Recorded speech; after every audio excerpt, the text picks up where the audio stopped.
do have a quorum, so unless y'all want to wait, I say we get started. We don't want to set a precedence for starting late just because people don't show up. Yeah, well, we know we're going to be missing two. We're missing Mountain View and Gilroy for sure, I was told. So, Madam Clerk, could you call the roll, please? Yes. Chair Rennie? Here. Director Corrigan? Alternate Director Yulo? Here. Director Griffith? Here. Director Miller? Here. Director Sinks? Here. Director Gibbons? Here. Director Cortese? Director Bruins? Director Craig? Here. And I also like to note that Vice Chair Harney and Director Abikoga are absent tonight. Director Corrigan and Director Cortese. And Director Corrigan and Director Cortese And Director Bruins. and Director Bruins. So they all responded they were not coming? They should be here. Okay. Probably just fine. All right, thank you. So, first item on our agenda is public comment on matters that are not listed on the agenda. I don't have any speaker cards. Would anybody like to speak on matters not on the agenda? Seeing none, I'll close the initial public testimony period. And moving on, so now we have our consent agenda, which consists of 1A through F, which are approve the minutes from the last meeting, approve revisions to the Silicon Valley Clean Energy Information Technology policies, authorize CEO to draft invitation letter to the City of Milpitas, authorize CEO to approve confirmation agreements with Calpine Energy Services, the Treasurer's report, and a budget transfer policy. Would any members of the board wish to pull an item?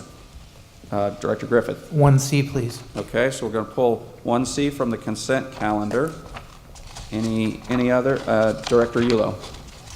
1F. 1F, okay.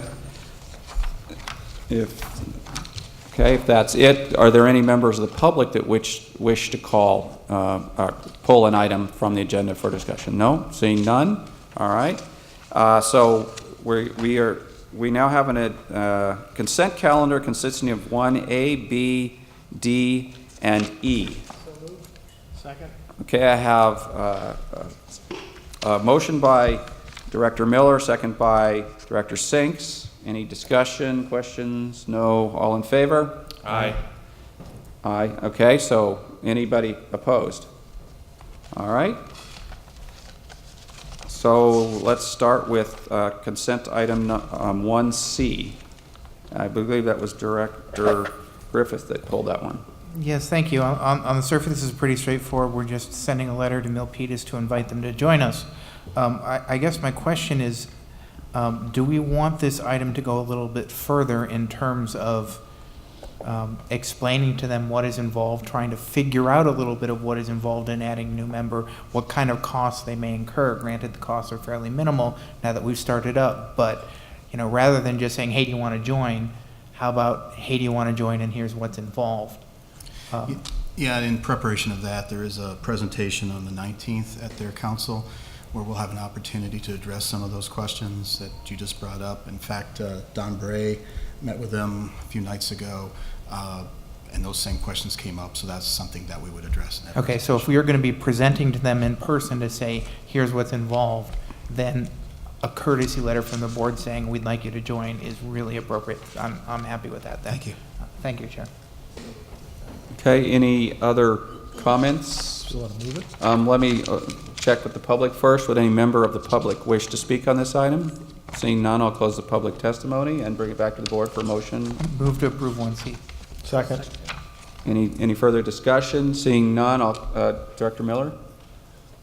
Just a quick comment, which is we did go to Milpitas almost 3 months ago. We made sort of a political pitch, which was my pitch to them, and that got them started on the process. And I think San Jose is moving slow enough that they are seriously considering being participants with us. Well, there's East Bay as well, right? So Yep. it's a good time to welcome them if they're so moved. All right, well, and thank you for your visit in the past, Director Miller. So I'll call the question then. All in favor? Aye. Anybody opposed? Okay, passes with unanimously for all those that are present. So next is Consent calendar item 1F, which was pulled by Director Yulo. Would you like to explain, please? I had one question for staff and then one question for the board. With regard to the item, the parameter 4, am I correct in reading this that if the salary line item is, say, $1 million and you only need $800,000 for the staff salaries as they are, that the remaining $200,000 could be used for temporary help? Is that exactly what that means? Exactly. So the Okay. intent there is if we're short help and we go out and get some temporary help, we can use that salary line item. I thought so, and I encourage that approach. Okay. It read a little, I think it was just me, not you, but I wanted to just make sure I understood. Thank The question I had for the board is that, as you can see, this allows a 15% transfer from any one category, which in the expense category for power supply would be a heck of a lot of money. Without doing the math, actually, but it's roughly $25 million or something, which would overwhelm all the other categories combined. So I didn't know if we wanted to maybe, for that one, say only 5% or some other number, but sort of temper that a little bit, because, or else it would be quite a large amount of flex in the budget. Okay, other, Director Bruins?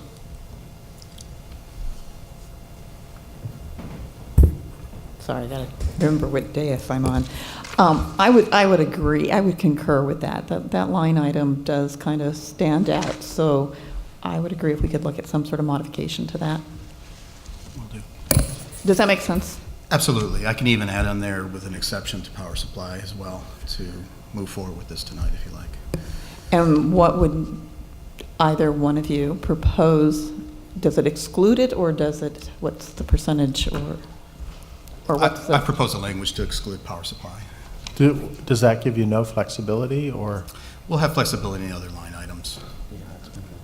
Shouldn't be, can't think of a line item that would. If you need more than budgeted for power supply and you need to get it from someplace, you come to the board, or? Yes, because in that case, I wouldn't have enough in any other category to cover that. I see. Yeah. Okay. I would be happy to entertain, say, 2% in that one line item to make some to provide some flexibility to staff. But 15 was just a bit much. Good. I think that's a great compromise. So is that a motion? Yeah, I move that the budget transfer policy be approved as recommended, with the exception on parameter 3, that it would be 2%, particularly for the power supply line item, 15% for the remaining items. Do I have a second? Second? Okay, I have a motion, a second. Director Griffith, further question? I appreciate bringing this up, and I think you're onto something that's important here. I'm a little reluctant to allow any transfers out of the power supply, partly from the political view of we're going to transfer money out from buying power in order to do something else. And I would also defer a little bit to staff's expertise. If staff doesn't believe they're ever going to need to transfer out, that they're going to want to do all the transfers in all of the other categories, then just excluding it may be the right thing. I would almost prefer adopting the 15% policy for all the other ones, excluding the power supply, and giving staff the flexibility to think about the power supply one and come back to us with a better answer, if they so desire.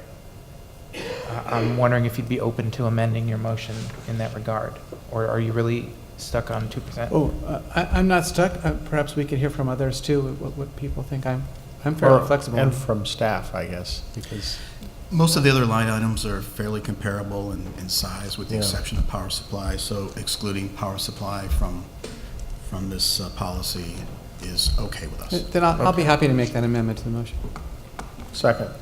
All right, And I would support that approach. okay, any other comments? So I'll call a question. All in favor of the amended motion? Aye. Anybody opposed? Any abstentions? No, so pass unanimously with everybody present. So that brings us to the end of consent calendar. So going on to our regular calendar, normally I might rearrange it to put the action items first, but since Director Cortese is not here, maybe I'll just keep going in order. So let's go with the Executive Committee report, but did we have an Executive Committee? I don't.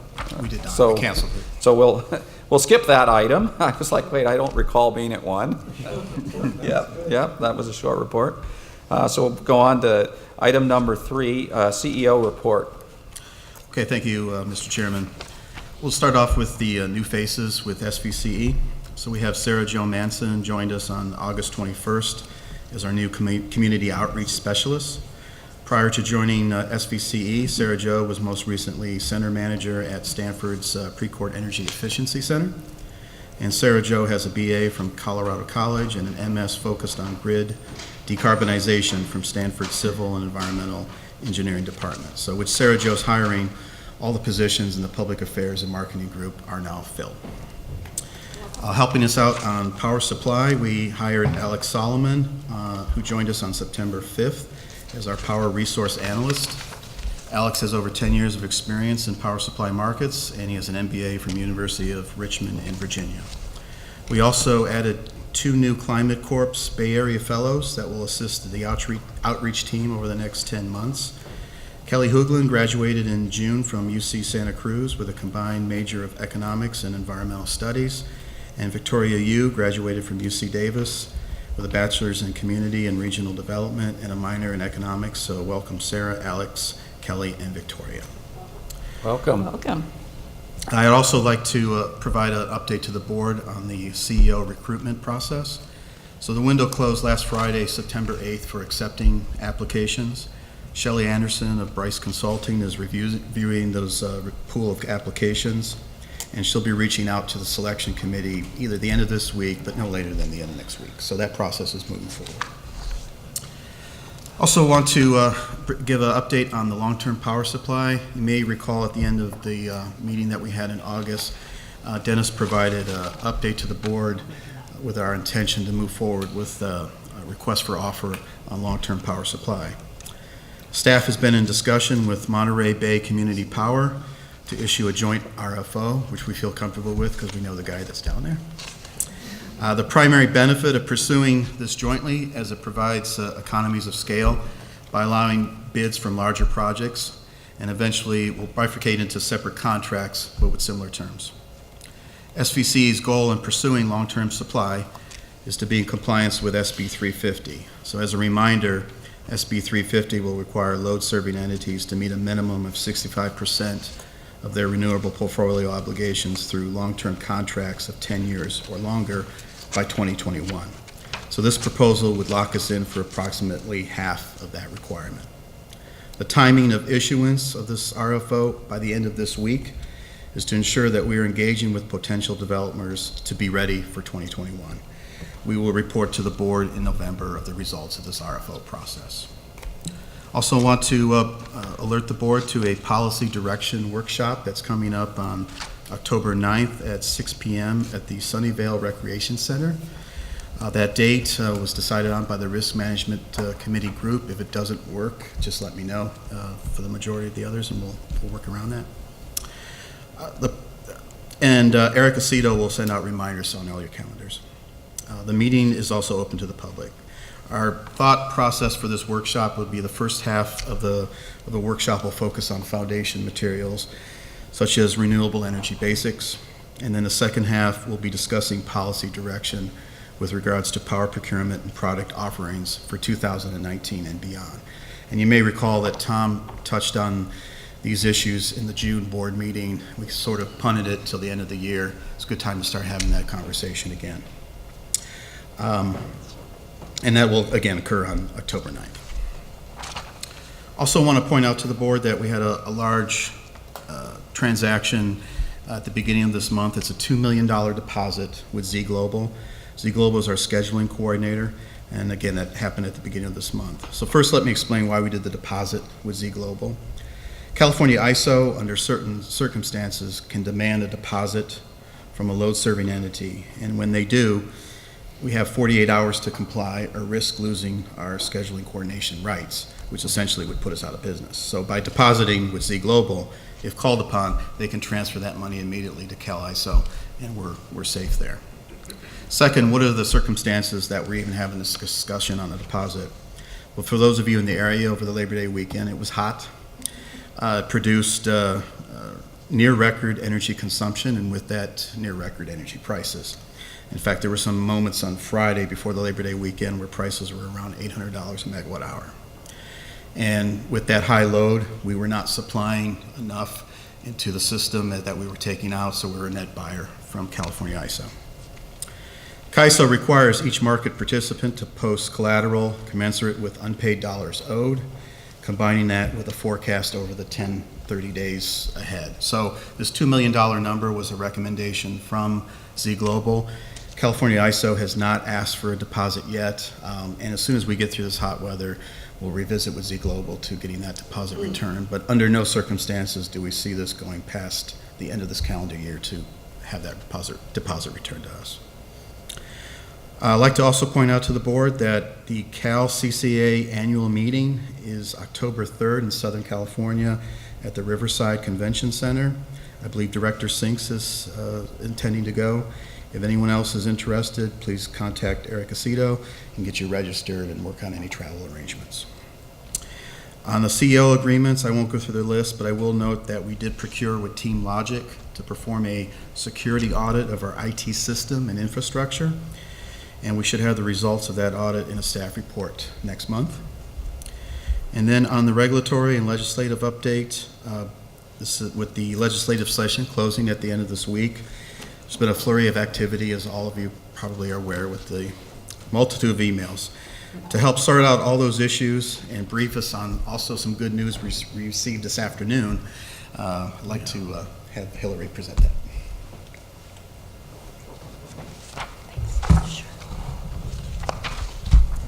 Hi, everybody. Hillary Staver, Regulatory and Legislative Affairs. I would say, first of all, thank you guys very much for everyone who made phone calls, sent letters this week. I'm sure that energy is not the only area that you're hearing about. So thank you, all of you, for being so engaged.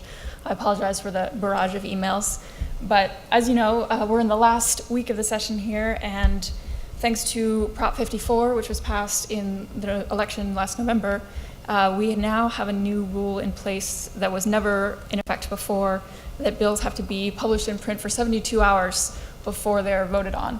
So at this stage in the last week, all the window for amending bills has passed entirely. Nothing is being negotiated anymore, and the final versions of the bills will be voted on sometime on Friday, most likely, or at least for the ones that were being negotiated right up until the last minute. So first of all, the biggest news, as you have seen from the emails, the two biggest threats for us in this final home stretch were AB 813 and AB 726. They were essentially identical twins. They were both gut and amends of previous bills that were introduced very late in the session. And they were both authored by Chris Holden, who is the chair of the Assembly Energy and Utilities Committee. These, thank you all of you for all of you who sent out emails about those. We found out just this afternoon that Holden has pulled both of those. So they will not ever even go to the Senate floor for a final vote. And the language that they contained, actually it's kind of an interesting story because we had an excellent CCA turnout. The CCA community and its supporting allies put in very strong opposition, which was fantastic.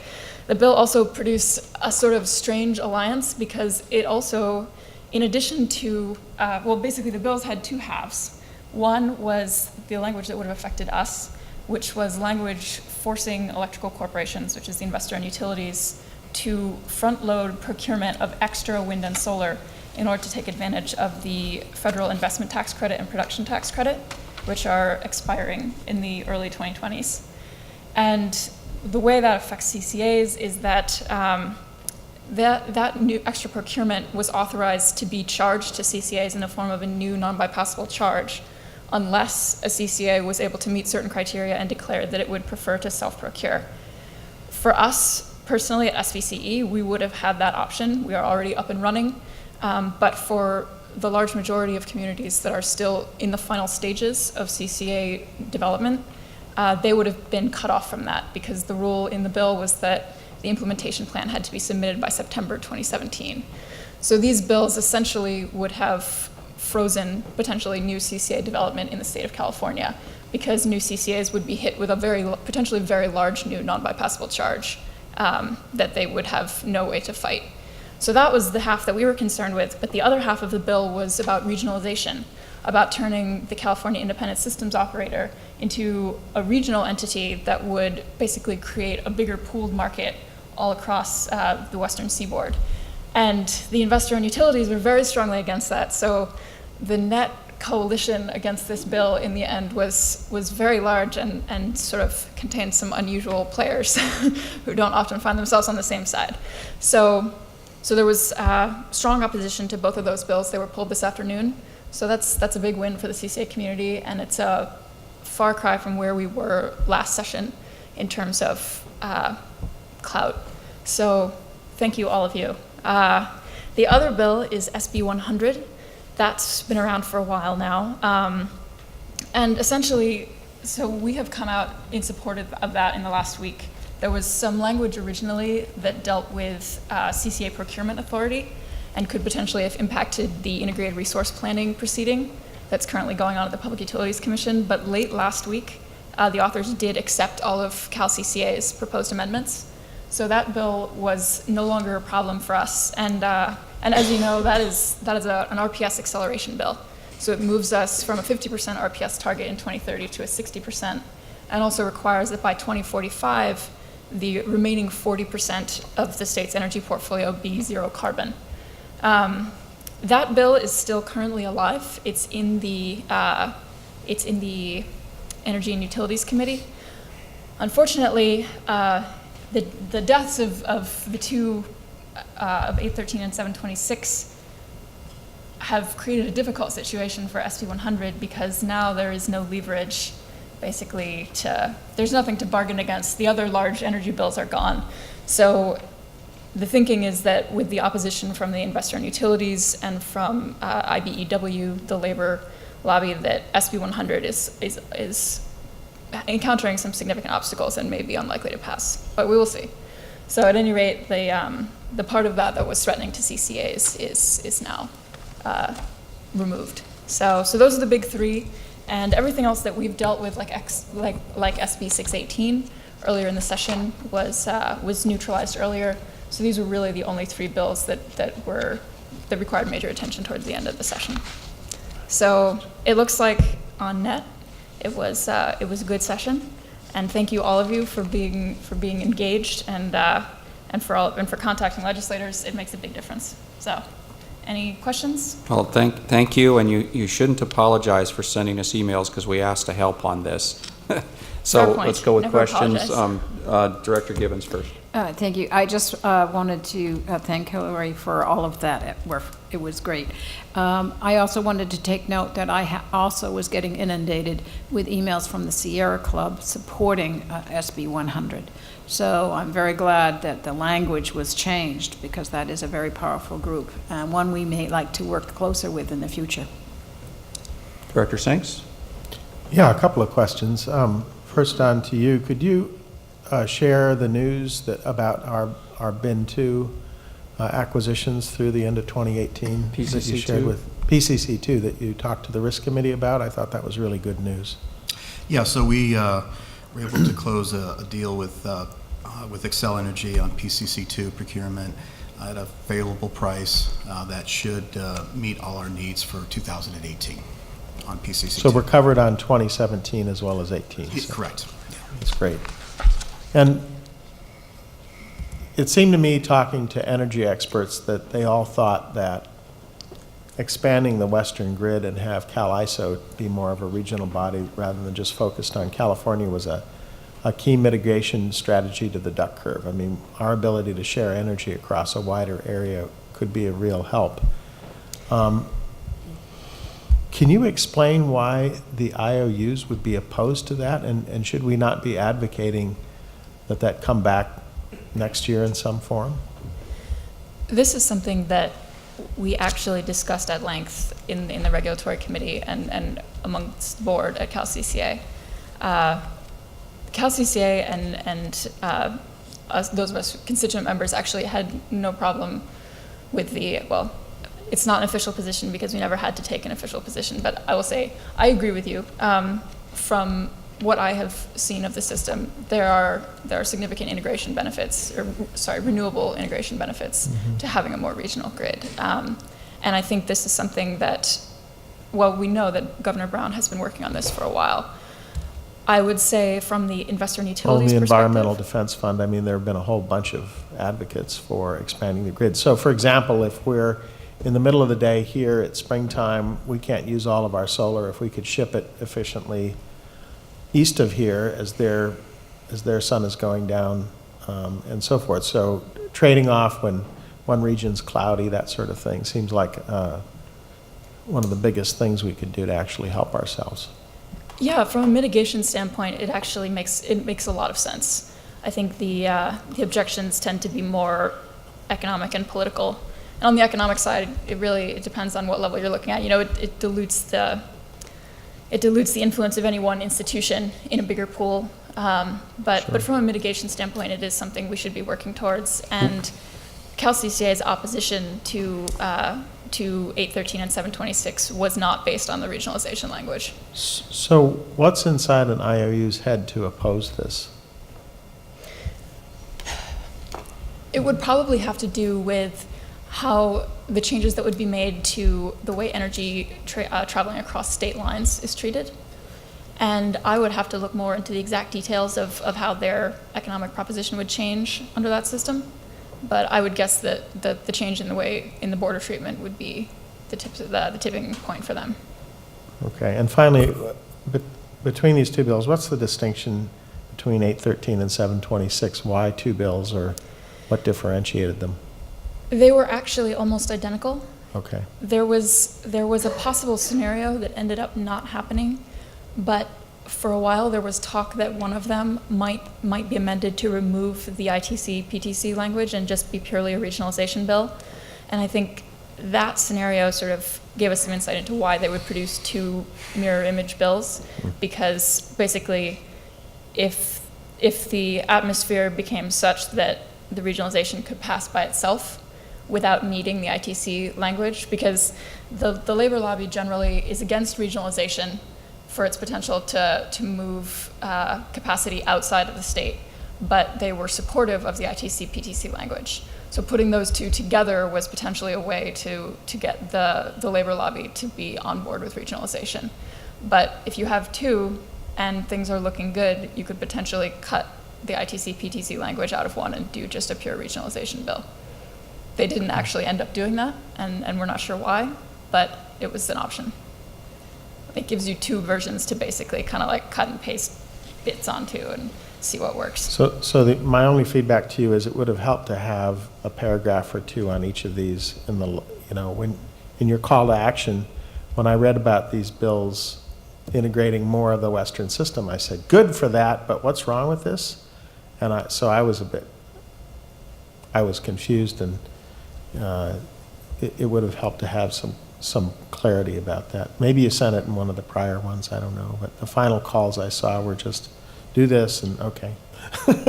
Okay, well, thank you. That's helpful. I try to keep it slim since I know you guys are getting a lot of emails, but I can incorporate more Maybe detail. it's at a footer at the bottom, something like that. Yeah. So thank you. Director Yulo? Thanks. Nothing for you, Hillary, just for Don. You can rest. Don, I wanted to thank you for mentioning the October 9th workshop publicly. And the staff report says the meeting's open to the public, and you mentioned that. I actually want to emphasize that not only is it open to the public, but we are soliciting public input at that meeting, because we're grappling with our future power mix changes and how we're going to meet the needs and interests of our customers. So we really want to hear from the public at that session. It's not that we'll be making decisions in public. So those of you out there, please take note. I wanted to secondly remind you to watch your wallet when you're working with that guy from Monterey. And I kid, our dear friend Tom. Thank you for the advice. And lastly, just wholeheartedly appreciate you taking network security very seriously, and by all means, any expenditures you need to make there, you should. So, thanks. Thank you. All right, Director Miller? Yeah, just to follow up, Don, on the network security, where is, well, maybe I don't even ask that technical of a question. Will this contract also cover security of where all of our customer data is stored at? Yes, it will. That's Okay. really the point of doing this, is to make Well, sure. we have a lot of business data that needs to be kept private, but the customer data, Anything that's in our control, yeah, we don't want to follow Equifax down the drain. that's a good timing of this security Yes, audit. thank you. Any other questions? Director Bruins? Yeah, can you help me understand? I was a little bit caught off guard in terms of in your report. Is the report out in terms of where we are with CEO recruitment?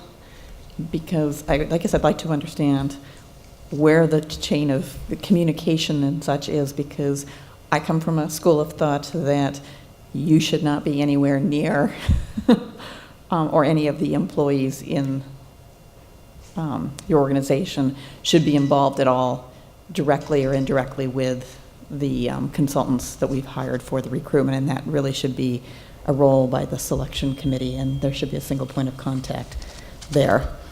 I don't know if my colleagues agree with that or not, but I just don't believe that. I mean, it's our employee, and I think we need to have clean lines on this one. I can probably answer that. When I met with Don for our usual CEO lunch, he hadn't been involved at all, and I kind of asked him what the status was, so I think he went and looked it up and put it in his report. So that's correct, right? He hasn't been involved at all.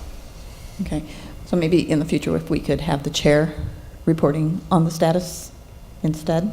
Sure. Okay, We plan to have a call this Friday with Bryce Consulting. the selection committee? Yes. Excellent. If everybody said yes, that was the proposal anyway. I don't know if we finalized. Yep. So do you, I'll direct my question to you. Do you know how many, what the pool of applicants, the size? That's okay, just a ballpark. is Yeah, fine. something in the It's not, 20s. it's not one or two or three? No, it's a lot, and some of them we think are very good candidates. Excellent, thank you very much. Any other questions? CEO Eckert, did you have any more to add to this one? So let me see if anybody from the public would like to say anything. Seeing none, let's close the public testimony. Seeing no more up here, so that's a discussion item. Let's move on to agenda item number 4, which will be an action item, the operating budget. Thank you, Chairman. So for tonight, I'll take this item. We present the fiscal year 2017-18 recommended budget for your approval. My only concern with the proposed budget last month that we presented was the opt-out assumptions we had for the commercial and industrial may be too low. If you refer to the CEO report, you'll see that our current opt-out as a percentage of energy sales for C&I is around 9%. For budgeting purposes, that's a much more important number than a percentage of accounts. However, I did talk to Pacific Energy Advisors and confirm with them that the pro forma projections that we used in the proposed budget presented last month, that the accounts that were opted out at the beginning of April were not included in those numbers. And therefore, I don't really have any significant changes between the proposed budget and the recommended budget tonight. We did update the budget with the results of Phase 2 and included our most recent forecast for power supply that resulted in a decrease in revenues of around $700,000 and an increase in power supply cost of around $300,000, resulting in a bottom line net margin for next fiscal year of $39.9 million. Not significant dollars, but I did remove the stipend for attendance of board meetings based on the feedback I received last month. And then lastly, as a reminder to the board, whatever we get wrong in this forecast or whatever emergencies happen that we didn't anticipate, we still have the mid-year budget process review in the February-March timeframe to make further amendments to this budget. So with that, not many changes between what we presented last month to this month. Still have a very healthy surplus. I yield to the board for discussion and/or decision to approve the fiscal year 2017-18 operating budget. Okay. Director Gibbons? Thank you. Perhaps a side question, and we can defer it if appropriate for time. What is our process for reconnecting with the opt-out commercial clients? Yeah, I don't know if Alan or Don want to come up and speak on this, but I'll say that staff has been very creative and out there communicating with these large accounts that is impacting that 9% number. And mention Yeah, so we have a very active dialogue going with a handful of the largest accounts that have opted out. In fact, we had one meeting just this week that involved 2 board members and one of the large customers that's opted out. It was a very positive discussion. Can't put them back in the boat yet, but I think that one's looking good. So yeah, it's a continual dialogue with the large, and it's a very small number of large companies that we're focused on. After that, it's a long tail, and it'll be an ongoing process that we'll have for reaching out to the largest of those. Thank you very much. I appreciate that. Okay. Thank you to directors who are making those efforts with staff. Director Sinks? So if I understood what you said correctly, when we met last month, you anticipated reduction in both revenue and cost based on the higher opt-out than we thought. But it turns out, if I understood your opening remark on this item correctly, that actually you'd already baked in a higher opt-out that we'd seen. So a commercial account not opted in April wasn't part of that proposed budget numbers. I see, okay. So what we have before us tonight have the 140 and the 100 approximately numbers, very similar to what we saw last month. To the extent we get some of these large commercial customers back, that's just addition Sure. to this budget. So I'm curious, Don Bray, can you give us any color on the discussion you had with that one big customer, and do you have any other insight as to why the opt-out rate by load was higher than we had initially projected? And the corollary obviously is, okay, what sort of things we might want to consider to help bring them back? So I'd say it's different by every organization. In terms of common denominators, probably the number one factor is that we're a new organization. And when we reached out to them initially, there was, well, who is SVCE? These are big, complex organizations with many levels. Decisions get made at different levels. And in some cases, lower level, more technically oriented people in the organization that are very familiar with the existing utility and how it operates, were comfortable with keeping things as they were.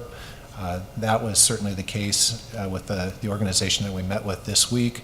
We reached out directly to the chief financial officer of this organization and went and met with that individual who understood the larger context and was very, I would say, favorable to that, the context of SVCE, and is now directing his staff to take a deeper look at this, and we're going to really work on putting an economic and environmental argument together that can be viewed by all parts of the organization. In another case, it was really a question of uncertainty around SVCE rates. Again, we're a new organization. The concern was if we should suddenly exceed PG&E rate-wise, what recourse would they have? Of course, the school solution is, well, you can opt out. You can always go back to PG&E. Well, the two options are staying with SVCE rates for 6 months or going on this transitional rate. Those are the two options.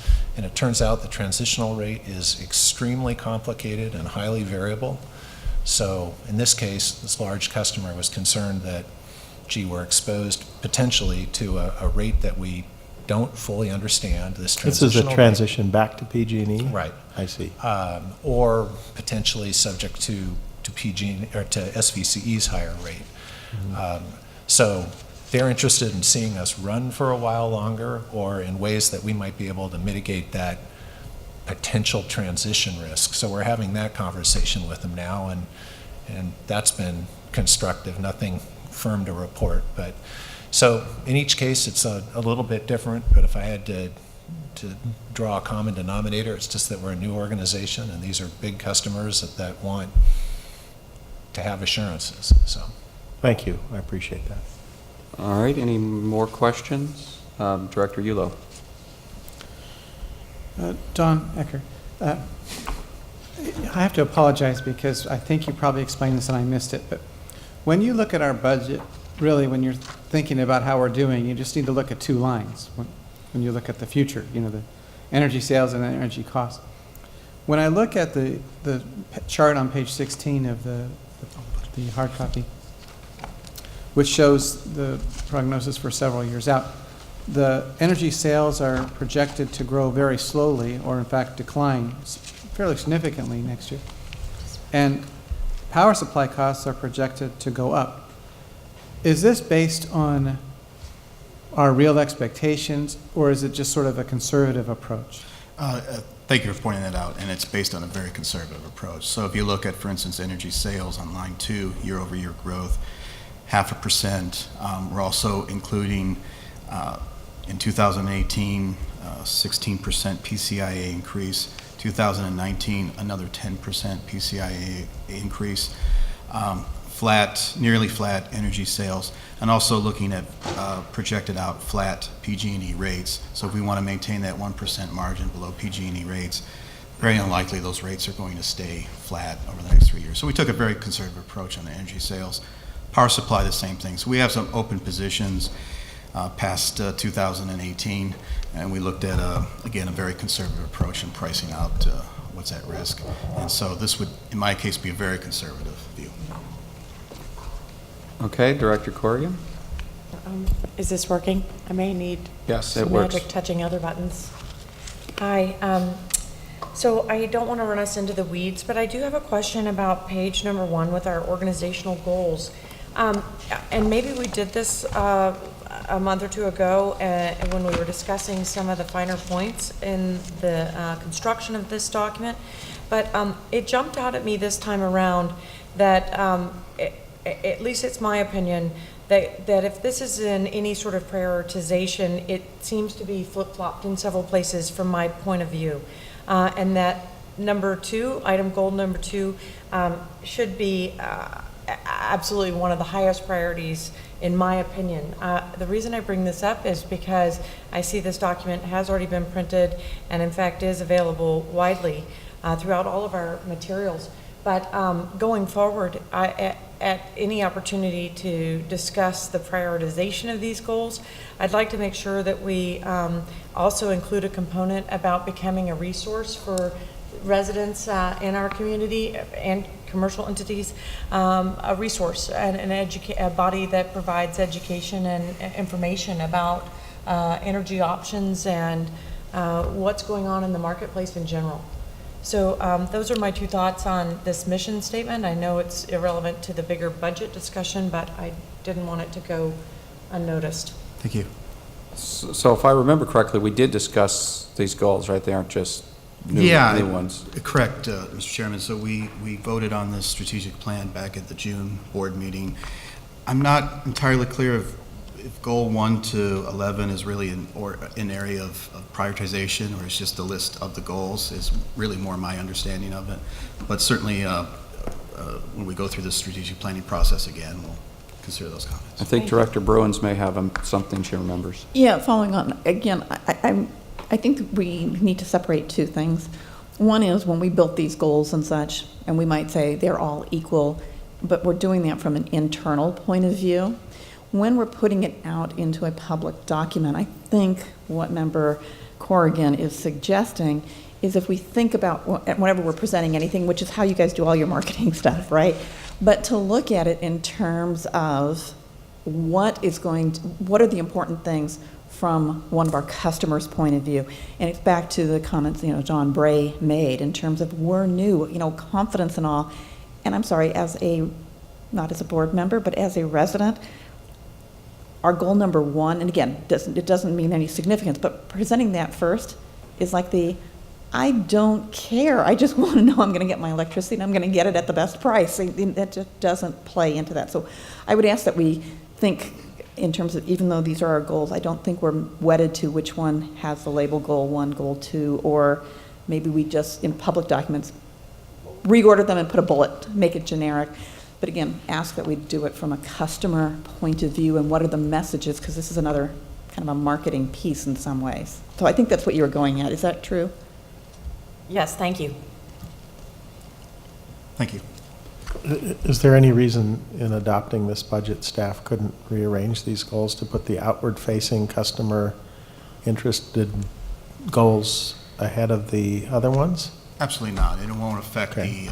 the budget as far as the numbers Certainly, that we're yeah. asking. This- Build a high-performing team, that is a internal You have a goal. printed thing with it in it, right? Have you printed a lot of these? We printed about 20 of them, so, 20, Oh, okay. good. because we weren't sure. We were getting comments. I'm glad. I assumed we had printed Well, about 25,000. hopefully, as a sustainable organization, we're just not printing a lot of these, period, Yeah. right? I mean, No. hopefully, this is an online document, so. It is. But I do think, I think there's a great point here, which is the things which are internal management of the organization ought to be deprecated, not in terms of, the importance staff has or even the board does, but we ought to be sure to wave our flag on the things that customers care about most first. Before the start of the fiscal year in October, give us a chance for the next couple of weeks, and we'll redo this. Thank you. Director Miller? Can we move this and move forward? Let me see if anybody from the public would like to speak on this item. Seeing none, we'll close that. So now I can entertain motions. I would move that we adopt the budget, allowing staff the flexibility to make changes in orders as necessary. I would second for discussion. Director Yulo, would you like to say something on this? Never mind. Okay. Okay. No, it's fine.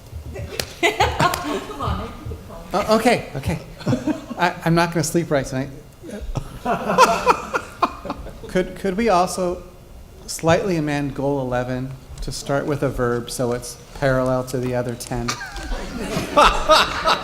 So maintain a secure information technology infrastructure that is reliable. Blah, blah, blah. Let me amend my motion to make order and grammatical changes as they see appropriate. So in a Just that one. $250 million budget, we're worrying Exactly. about a verb, so. That's why I tried. That means you've done a good job, Don. Whatever it takes to get it passed. If that's Director all, Eula read it. if that's all there is, I would approve the amended motion. Are there any other comments on this one? All right, so I'll call the question. All in favor? Aye. Anybody opposed? Unanimous for everybody present. So we'll close- Congratulations to Director. Yep, thank you. Yeah. Mr. Eckert. Thank you. So we'll move on to item number 5, which is approve a formation of Customer Programs Advisory Group, which is an action item. And while Pam's getting her presentation together, just want to tee it up that, at the August board meeting, we listened to the comments from the board as well as the general public about enhancing stakeholder input into the program selection process. So Pam will now brief you on our recommendation of a customer program advisory group. Thank you, Pam. Good evening, Chair and Board. Pamela Leonard, Community Outreach Manager. I just have a brief presentation to kick off our discussion on this topic.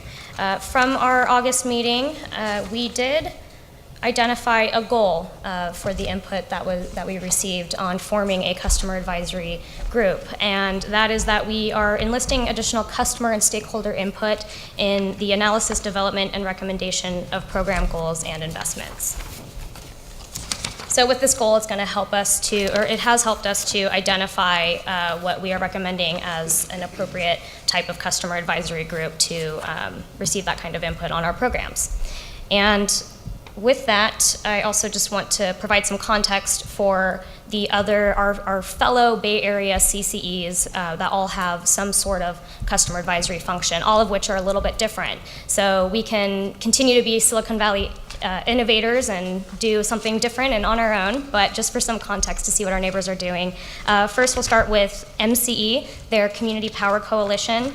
This group is made up of volunteers who represent larger organizations. So it is not individual customers like I, resident, am serving in this function.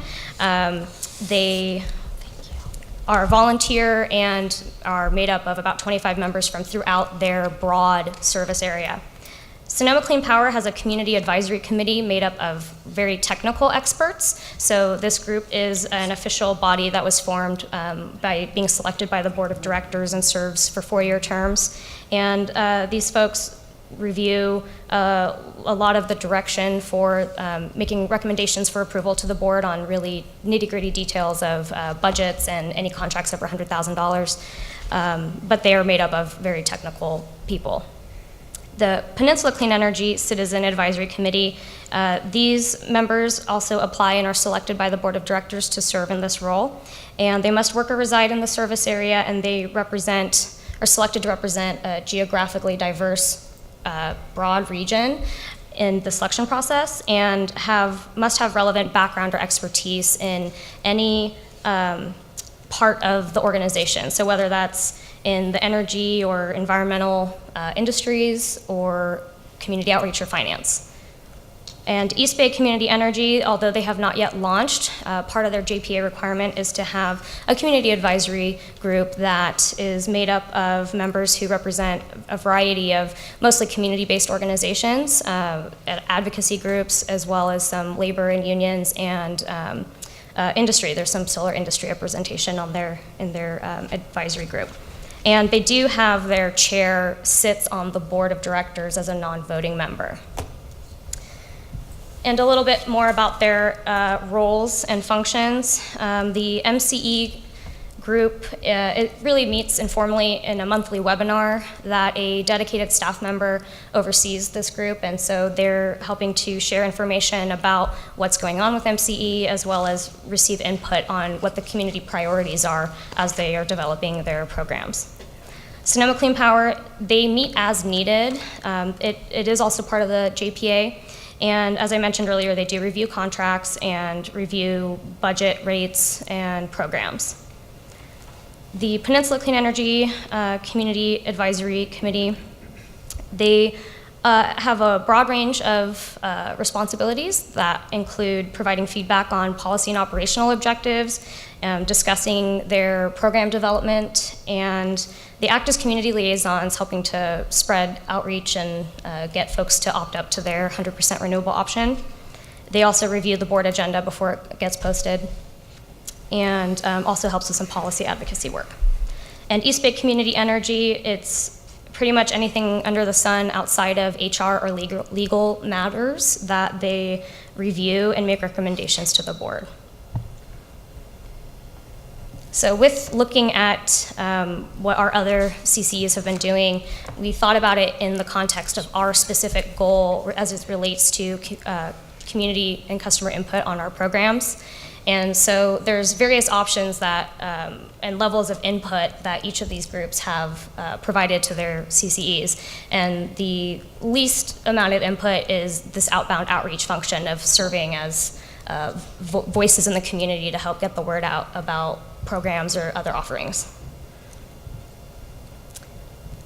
The other option is to have an informal ad hoc committee, almost like a blue ribbon task force that's made up of stakeholders and community members and customers that can provide input on and direction on some programs and developing the criteria for those programs. And it would serve for a limited time and purpose. This option, it could be a CEO appointed and like staff-led direction that wouldn't be a Brown acted body if no action is taken. And would have, again, a limited time, because once the goal is achieved for this group, it could sunset. Option 3 is to form a formal customer advisory group. This would be a board-appointed body and would serve for a longer term and purpose and provide continual recommendations, review, and input to the board. And option 4 would be operational oversight. So this would have the most amount of input for the board of directors and could review some of our contracts, investments, and some deeper issues beyond just program input. Oh, that's all of them together. But with our recommendation, again, based on the goal of making sure we have customer input on our program development, we are recommending that we form this as an advisory group with a limited, with a sunset date. So as soon as they achieve their goal, we would then be able to evaluate if we would want this to form into a longer standing body. But for now, we do have a goal ahead of us. We do want to get to our programs and get those decided on and launched. And this could be formed either, if no action is taken tonight, it could be formed as a CEO-led initiative. That would not be subject to Brown Act. Or if the board wishes, we could also create a subcommittee of the board and have all of you involved in the process of selecting members and customers to serve in this function. We would like to have at least 15 participants because we really want to represent all of our customers. So all customer class types, demographics, and a wide range of our geographic region. And the groups that are listed here are all those that we have already been working with. They're identified in our strategic plan. They're folks that we've been working with throughout our enrollment outreach process. So we feel like we have a really good idea of a great pool of candidates that we can work with for technical, community, and other advisory functions that would help really get a broad range of input in our program development process. And the idea is that they could meet monthly until the group achieves their goal. And at that point, we can come back to the board and decide, has this group done its job? And if we would like to continue having some kind of customer advisory function, if it seems appropriate. And the timeline and next steps for whichever of these options are selected is we would spend the early months of this fall really developing the outline for the application process and recruiting applicants. We also would like to select an outside facilitator to make sure that this stays on track and we can get our goal achieved within a timely manner. And after interviewing, selecting applicants, we could potentially have our first kickoff meeting of the group in December or January. And then we're just recommending to have at least 6 months because the first couple of meetings would probably require making sure we provide a lot of background information, make sure all of the members are on the same page in their level of understanding of the work that we do. And with that, that is all I have for my presentation. All right, thank you. Questions? Director Gibbons? Thank you. I appreciate the PowerPoint presentation. It answered a few questions for me, so thank you for putting up all of this various and sundry scenarios. So I would offer a couple of observations. One is that the issue of Brown Act is a significant one for us to consider. So my take on this is twofold.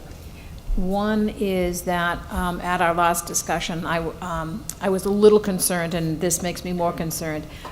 I'm anxious that we move forward with some programs, and I'm a little concerned that this puts off any program recommendations until June of 2018. So that's one of my questions. And then the second is, I think to move it along quickly, particularly with what staff said about having some resources, that an ad hoc committee organized by staff and appointed by the CEO with the addition of recommendations of people from we might want to do might be an expedited way to go forward because they could then determine or recommend their own future. If they think that it should become a formal group, we'd get a sense of what they can contribute and all of that. So I'm at the, my motivation is Brown Act and expediting, and as long as we have a good pool, I think ad hoc works just fine. So is there questions in there for staff they should answer right now? There, I was going there with that, and I forgot to ask them. Okay. Thank you for reminding me. So basically, am I correct that you have an ad hoc, you have a group of people that you feel is sufficient? Yes. Okay, and two, could directors recommend additional people to go into that pool? Yes. Yes, you could. Okay. And three, do you really think you can do it in this time frame? Yes. Okay. All right. I have Very I have confident. my concerns. Okay. All right. Thank you for rephrasing. So I do have 2 cards to speak on this. Would anybody like to ask questions before? Director Yulo? I have to apologize for being your alternate irritant sometimes, but it's unclear to me why there's a proposal here specifically for a advisory group on program design as opposed to a broader or narrower perspective. I'm asking the board, actually, not staff, how did we arrive at the decision to form an advisory group on this one somewhat narrow topic? Well, I think that's because we were trying to do programs and we said we wanted an advisory group, so staff went off and formed an advisory group so that they could move ahead with the programs. But you're not really forming it just on this narrow one, that's just what you want to do first, is that correct? So it's really up to the direction. So we initially are thinking that this is almost like a pilot in that since we don't yet have a larger customer advisory committee that's overseeing or providing direction on a broad range of topics, that we would start initially with our staff and having just come out of this enrollment and launching and with it being within our first year, that this would serve as almost like a test period for us, so that we would have, see how this body functions and really get to that goal of getting to our programs. But we're open to this goal being discussed and changed by the board. Okay, so that's still sort of a question for the board, but maybe we should take public input next. Director Griffith, did you want to? Well, I would just suggest that if we have things we're thinking about or concerns we have, airing them before the public comments might be better. And Okay. I certainly had some that I Sure. wanted to. Go ahead then, please. Okay. One, I mean, it clearly says in here, the group is expected to sunset in 6 months. It seems like this is being proposed as a short-term thing. I did have an interest in a longer-term one. I do understand the importance of getting this in place to facilitate the projects going forward. And I'm interested in striking a balance between the two, because I do think this body does need some sort of ratepayer advisory group in more of a long-term capacity. I think whatever we do, this group should be Brown Act governed, and I think the meeting should be public. I think that's important. I think one of the reasons why we're having this in the first place is to increase and maintain transparency, and anything we do to lessen transparency in this regard, even to the extent of speeding up the implementation of the program's budget, is not a good thing. So I would prefer that. I would also prefer, I think the appointments should be done by the board, not by the CEO, and if that means being done by a subcommittee of the board, maybe even the executive committee, that's fine with me. That's something that Sunnyvale has done very successfully for a lot of its advocacy groups, is to just say, you've got a 3-member subcommittee, they're going to pick the members, and that way we're not bound by waiting for the next monthly meeting in order to get something done. I don't particularly care who's on the subcommittee, but I think it is important that the board pick the members and not staff. One of the concerns I have is, how are we going to vet candidates to prevent conflicts of interest from sneaking in this, since a lot of the people that are going to express an interest in this may very well be involved in the industry or have other issues, such as work for a potential vendor or data provider or energy provider of ours. So I think that's a question that needs to be answered, and I'm happy to have staff vet that, because I trust staff to vet that better than us, just in terms of making sure the details are there. That's most of what I have, and I'm sure I'm forgetting something I can come back with later. Director Miller? Ditto. Plus, the one thing you left out on the Brown Act is they should publish their minutes. Yeah, I was under the impression that's required by the Brown Act. Mhm. I am, but you said agendize the meeting open to the public, and I, Governed by the Brown Act. yes, and So, publish their minutes. yeah. And verbs. And verbs. Okay. Director Elo? Mr. Chair, I wanted to ask, and I forgot your last name. Ms. Ortiz, we're throwing around this word Brown Act, and I think we all understand that, and I think half our staff understands it, and maybe half the members of the public. But could you just briefly, make sure everyone's on the same page, so people understand what we're talking about when we say it's subject to the Brown Act? It was my goal tonight to give you an opportunity to speak. So. Okay. So when a body is subject to the Brown Act, it would require certain agenda and noticing requirements so that the public can, excuse me, attend the meeting, be heard, hear the body discuss matters, and also be heard on those matters as well. Thank you. Director Corrigan? Is this on? Yes. Good, I never know. Yeah. Okay, good, thank you. I actually have a question for Director Griffith. I just want to understand and clarify. So you're suggesting that we just appoint a subcommittee immediately and that they can find their own additional members? I want to make sure. No, my understanding of the process is that we are going to put out basically a call for applicants. Okay. And they're going to fill out something, and they're going to try, whatever that form is, will basically say, explain to us why you think you should be on this. Once that comes back, we have to select the 15 or however many it is. I would prefer that a subcommittee of this body, the way the agenda item was written, it says either the CEO or the board of directors. Mm-hmm. I would prefer that be the responsibility of the board of directors. But if it's a subcommittee, in fact, a subcommittee can do a kind of a more, what's the word I want? Well, I wasn't going to say thorough, I was going to say speedy job of selecting the applicants. I think that's fine. The one other thing I did want to add, by the way, and I'm going to jump on your time just a little bit. It says in here, will include 15 plus participants and include all customer classes and mirror the demographics. I would want that to be an attempt to include, because it's going to be dependent on who the applicants actually are, and having been through this a number of times, it is not uncommon for us to not get enough applicants or a breadth of applicants in order to do that. And I would much rather we end up picking good applicants than trying to hold to the letter of the exact demographics that we have. And I apologize for that. No, I actually appreciate your comments and the clarification. That makes perfect sense to me. My question then would be, there is already some sort of advisory body that's meeting and been doing some advising. I believe you serve on it, and I think my alternate, Steve Schmidt, serves on it. How will this differ from that body? Sure.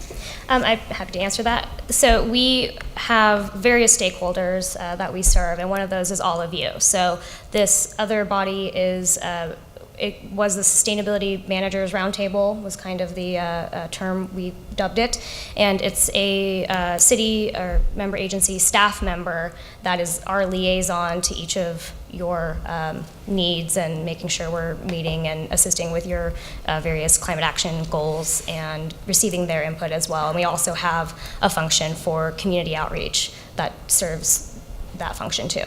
And so will efforts be made to ensure that you have, in addition to meeting the sort of general broad demographics of all of our customers, some sort of effort to represent each one of our individual communities? Yes, this is this will be a standing monthly meeting that we will continue to do so that we receive their input. Thank you. Ongoing. Mm-hmm. All right, Director Bruins. Okay, I want to raise us up a level here because I'm not comfortable. It seems to me that the starting point is making sure we have clarity of purpose, the charter of such a group, how we pick, who picks, how many people, what the demographic. I think it all depends on what the real charter is. And so my concern right up front is I'm not clear, I will be honest, I am not clear what the purpose is. And I think we have a couple of different things to do, to approaches we can take to this. From our last board meeting when we were talking about trying to figure out what are the types of programs that we can offer to our our customers and such, that's got a narrow, crisp focus because, and if you recall, staff had gone off and brainstormed all these things, and when you get down to it, a program is only lovely and wonderful if your customer wants it, right? So I thought this was about that only. And while I appreciate seeing all of these, what everybody else is doing, I that's not relevant to me. If we want to sit here and say what we really want is an oversight committee, well, then some of those things are important to us. To say that we don't know exactly what these people are doing to be doing bothers me. So I would almost prefer that we start with a clear charter, a clear purpose, and actually my personal preference is that is documented. The boards that I sit on, JPA boards and all, we do that. We have very clear written charters, and those charters are what's adopted by the board so that we know what is happening, and then we're meeting that. So I almost want to take a step backwards and say, can we start by defining the charter? And then try to understand the goal. So if this thing is very narrowly focused, okay, if it really is about programs, then we can say, what is our goal in terms of what we're trying to get to and when? So now we can put, now that timetable, if you narrow it down to that, is it June of 2018 or is it 6 months from today, type of thing. Again, until we define the charter, I don't know how we're going to do that.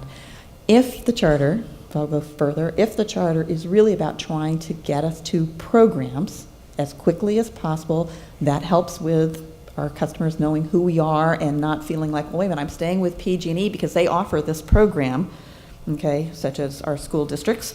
But if that's the case, then I forget where I was going. I just lost my train of thought on that one. I apologize. It's been a long day. Council went till after midnight last night, and I had my San Francisco meeting started at 9:30 this morning, which meant getting on the road before 8. So anyway, again, let's just get back to clarity of purpose. If we're going to do that, then I would also go as far as to say if that is our thing, we have in the simplest terms, we have two different types of customers. We have the average everyday residential, which most of us here on the dais, we can relate to because we're residents, okay? But then we have this other thing, which is the big corporations, the businesses, et cetera. The programs for one and the other may not be the same. So again, if we have clarity of charter, we may be saying we're forming two groups.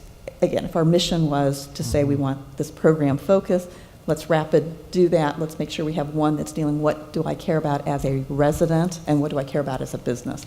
Anyway, I'm going to stop there.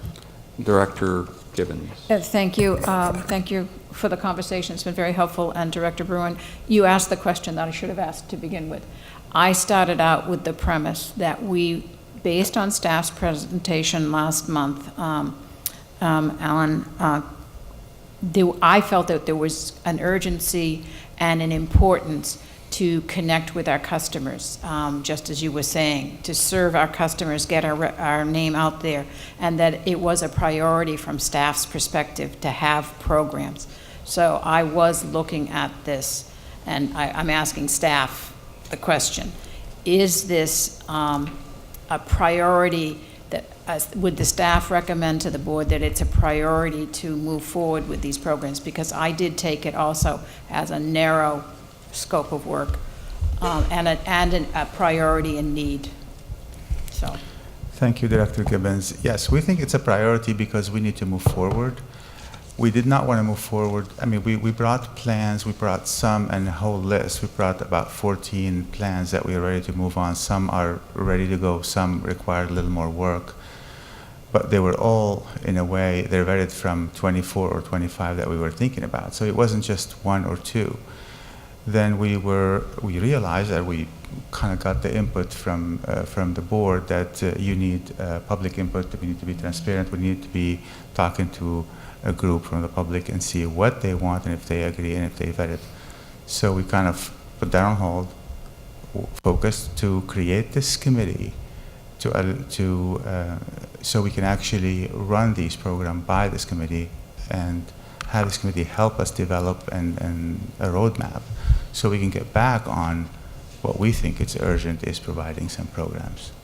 I'm not sure if I answered your question. Yes, for me, you did, and forgive me for not being clear with the others initially. That's where I was coming from and what the purpose of this process was. Yes. Which is why having the ad hoc approach made sense to me, but I'll leave the discussion till after public input.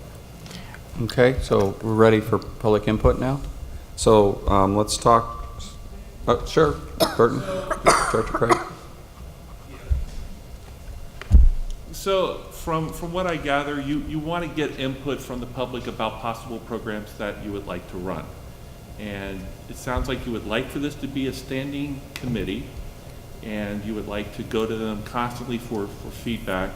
And I guess I'm just wondering how that stacks up to having user focus groups. For example, I just did a PayPal study where I went into a conference room. There were 5, I'm going to just assume product marketers that were asking questions, and every word I said was, you could just hear the keyboard flying, and they seemed to really take an interest in what I said.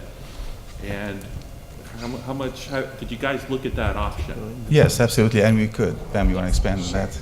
Yeah, so in the staff report, I mentioned that in addition to having an attempt to put together an advisory group that's really representative of all of our customers, where we may be lacking in some areas and really where we can do a deeper dive focus for commercial interests versus maybe one specific community or region, is to also gather input through either community workshops or doing focus groups. So we do have a customer survey that is being deployed right now that we've mentioned in the last meeting, and that is just a quantitative survey to really get a baseline understanding of some customers' preferences and other ideas on who we are, what we're doing. But the second part of that is we were also interested in doing focus groups. Okay, thanks. And I'll just also say that when representatives came to events like our city picnic, the table was just very well attended the entire time, and so many people, I think, came out of there with a lot of good information, and I think that they also offered up a lot of good information. So I would also continue to encourage to do those, and Absolutely, we continue to have a lot of these events all the time. That's why we have a lot of staff. But then I guess the other thing is, what kind of input are you expecting? Are you expecting people to say lower the rates, offer rebate programs, have some kind of a program for charging cars? I mean, do you have some type of output that you're expecting from this, or are you just kind of throwing it open and you're just going to see what kind of comes through the front door? Your question is about the survey, or is about the what kind of information are we really looking to gather here? Well, this is in response to the board wishes to actually involve the community with our decisions. We did a lot of work earlier by coming up with these programs because of our connection with the community and our experience as well. However, we were asked to get official input from the public, and that's what we're doing. Really, we're responding to your wishes. And if I could just add that part of the timeline is once the group would first meet, as they would define or ratify their charter, however that works. But we also have identified that some of the feedback we received from the community in the last discussion is having them involved in also developing the criteria for the programs. So I think there would just be a process, and also why we would seek having a professional facilitator assist us in the process to keep us on track and make sure we have these clearly defined goals that are met. Great, thank you. Can I go to public comment now? Please. Okay, so let's start with James Tulea. Tulea? That's right. James Talea, city of resident of Sunnyvale, and speaking for myself, my biggest interest is to make sure the advisory group and the community has a chance for meaningful input into criteria and program planning, as the board discussed last time. And to that end, I think it's important to have some board involvement in the selection, if not a subcommittee, as Director Griffith suggested, built within that structure. I also think that not just having an end report, but having progress updates would be important in between the formation in June, so that everybody can stay on the same page and it's all very transparent. And I would suggest that the charter, as Director Bruins was getting at, I think the goal, as the staff had in the presentation, is a good starting point. Add in the timeline where the recommendations are supposed to be done in June is an aspect of that charter. I would suggest to actually form it for a period of 9 months, with the June being the date. The next 3 to be a slightly different charter to provide input on the ramp up and the development of the program, so that there's no gap, and that could lead into a longer term effort. I think it's useful. I think option 2 with a ad hoc limited scope and time is appropriate for getting something started. I would agree with Director Griffith. The intention or long-term expectation should probably be to have more of this, but I think it's useful to start with as a pilot in the staff's language, and it keeps the process moving on trying to develop programs. So I think it strikes a good balance in an important aspect of what this organization is trying to do. It's quicker to get up and running, more practical, has that sense of urgency built in from the start to get done in June, and it can be extended or adjusted, and the focus on the programs, I think, is useful to keep it moving, and a specific charter. I think a less rigid structure and requirements for the makeup of the group would be useful. It gets along the lines of what Director Griffith was saying. More flexibility for the board to select the full set as an optimal whole, rather than trying to plug specific spots across customers. One important point I wanted to bring up, that I think it's going to be important to emphasize residential and small business customers. Based on my experience in customer programs at PG&E for 7.5 years, those are the harder to reach. Those are not well served. They do not have other means and folks that are pressing for their interests all the time. So I think there needs to be an overemphasis on residential and small business, because that's what's needed to be done to get all of our population in the area moving on GHG reduction, and they have less access to influence decisions and don't have account reps calling on them all the time. Thank you. Do we have any questions for Mr. Tulea? All right, thank you. Next up, I have Steve Schmidt.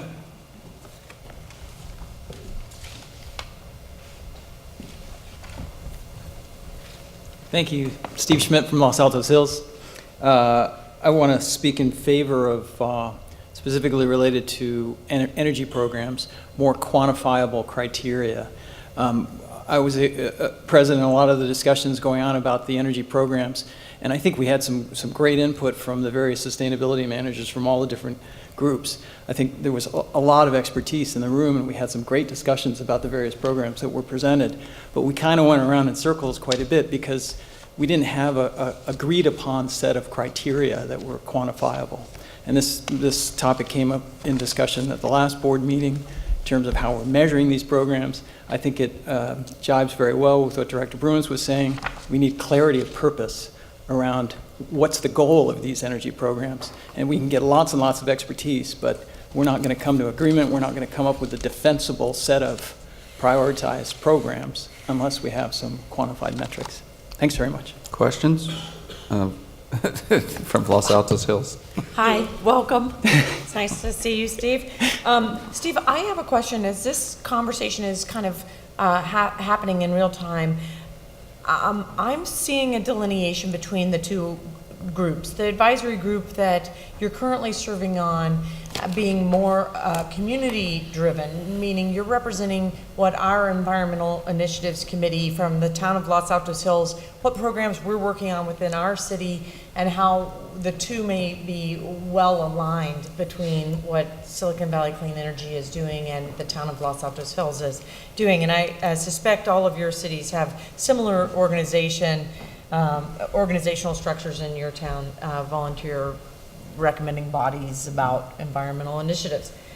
So I see that as kind of the community component, and what I think is being proposed tonight is more of a customer program component. Do you see that difference, or am I missing something that needs explaining? I'm confused by the same thing. I think our sustainability managers meeting was a good, very expert group that, at least in our case, my case, I was getting input from our town's sustainability committee in terms of what we wanted in terms of programs. I think the other sustainability managers were getting the same type of input from their communities. So I'm not exactly sure what was missing. There are other groups locally, Carbon Free Mountain View, Carbon Free Silicon Valley, 350.org. There's a bunch of experts out there, but I'm sure we can find a way to include their input into the process of prioritizing and defining these programs. I'm not sure if another group is needed. I thought our group had a really talented team. I think it was more of a procedural issue in terms of agreeing on the key criteria for the programs. That was caused a lot of spinning of wheels, I think. Thank you. All right, thank you, Mr. Schmidt. I see Mr. Bruce Carney wanting to come up. I don't have a card, clerk, but I know this is Bruce Carney. Thanks. My apologies for not submitting a card. I am, in fact, Bruce Carney. So I've given this a lot of thought, and if you had asked me 3 months ago if I thought there should be an advisory committee, I would have said no, because we have the opportunity to come and speak to you and be, thoughtfully heard, and James and Steve and I have certainly exercised that many times. But it's down to 3 of us. We used to have more people who would come and share their thoughts. And so I think it's time to re-expand the universe of advisors to all of you and to the staff. And I don't think there need be 2 advisory groups. I think what we now have with the Sustainability Managers Roundtable could be enhanced by having non-city staff members also share in these meetings. One thing that's certainly on my mind is that the reason this group, this organization exists is to help the 12 cities who are members reduce their greenhouse gas emissions. That's the why. And so now how could citizen advisors help achieve that mission? And I think, well, one of the things they could do is they could bring their expertise. There's certainly, as Steve said, many experts who are not on the city payroll. So you could bring them in for their ideas and also their ability to reach back into their communities and affect change. Carbon Free Mountain View, Sunnyvale, Cool have done that, but in fact most of the member cities do not have an environmental initiatives committee like Los Altos Hills. In fact, Mountain View is just about to form an environmental sustainability task force after not having had anything like that for 8 years. So what I would propose is that each city or the county, each director appoint 1 person from their city, whether it's a business interest or small business or a non-business person, a customer of SVCE, to represent their city. So that would take 12 slots or 13 after Milpitas joins. And then the CEO would be able to choose a small number of other individuals for balance. For whatever reason, if there was an imbalance from the one voice per city. And Pamela, if you could put up your 4th slide, please. I wanted to talk a little bit about some of the other advisory committees. 4th slide. Sorry? Sorry, you said like slide number 4. The 4th slide, the first one that shows the 4 columns. Okay. Thank you. So I would point out that in East Bay, they have 12 member cities, but only 9 members in their committee, many of whom are from Oakland and one of whom is from Pleasanton, which isn't even a city that's participating in East Bay. Peninsula Clean Energy has 20 cities in the county, but they only have 15 members. So there's cities in Peninsula Clean Energy that are not represented. MCE,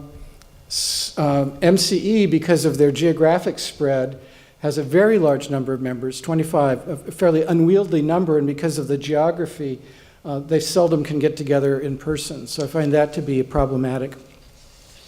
So I think, Silicon Valley Clean Energy's membership number is just about perfect. You can have one representative from each city and a few more without having an unwieldy number. And I would really like to see a synergy in combination with the Sustainability Managers Roundtable. And I think that because the Sustainability Managers Roundtable has been meeting several times, they could be relied on to know rapidly what the best opportunities are using the kind of criteria scoring that Steve alluded to. So I don't think you'd have to wait into early 2018 to get results. You could get program prioritization in just a couple of months if you use the roundtable, the Sustainability Managers Roundtable as the base. Thanks, that's all I had to say. Thank you. Any questions? Seeing none, thank you, Mr. Carney. Would anybody else from the public wish to address us? So you can't ask questions yet. Seeing none, I'll close the public testimony. Director Sinks.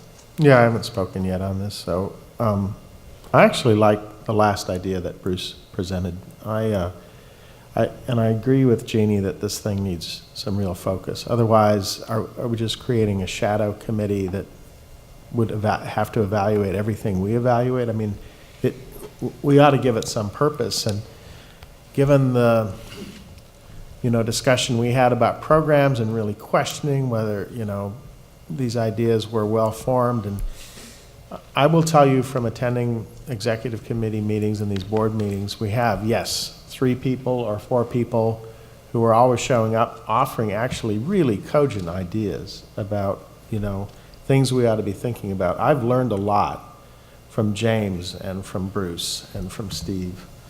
And yes, some others who have shown up, but I would be really amenable to starting this as an ad hoc group with a very specific purpose, and we get to June of next year, we can evaluate and decide, if we have longer term goals. But actually, right, we all said that we thought programs were really important. We have all this excess revenue, we can plow it all into rate stabilization, but at some point, right, we do want programs that actually work and really have good economic payback. And I would love to see, I'd be okay if we're appointing, I'd be okay if the CEO appoints, but I would like to see a group that gets going quickly.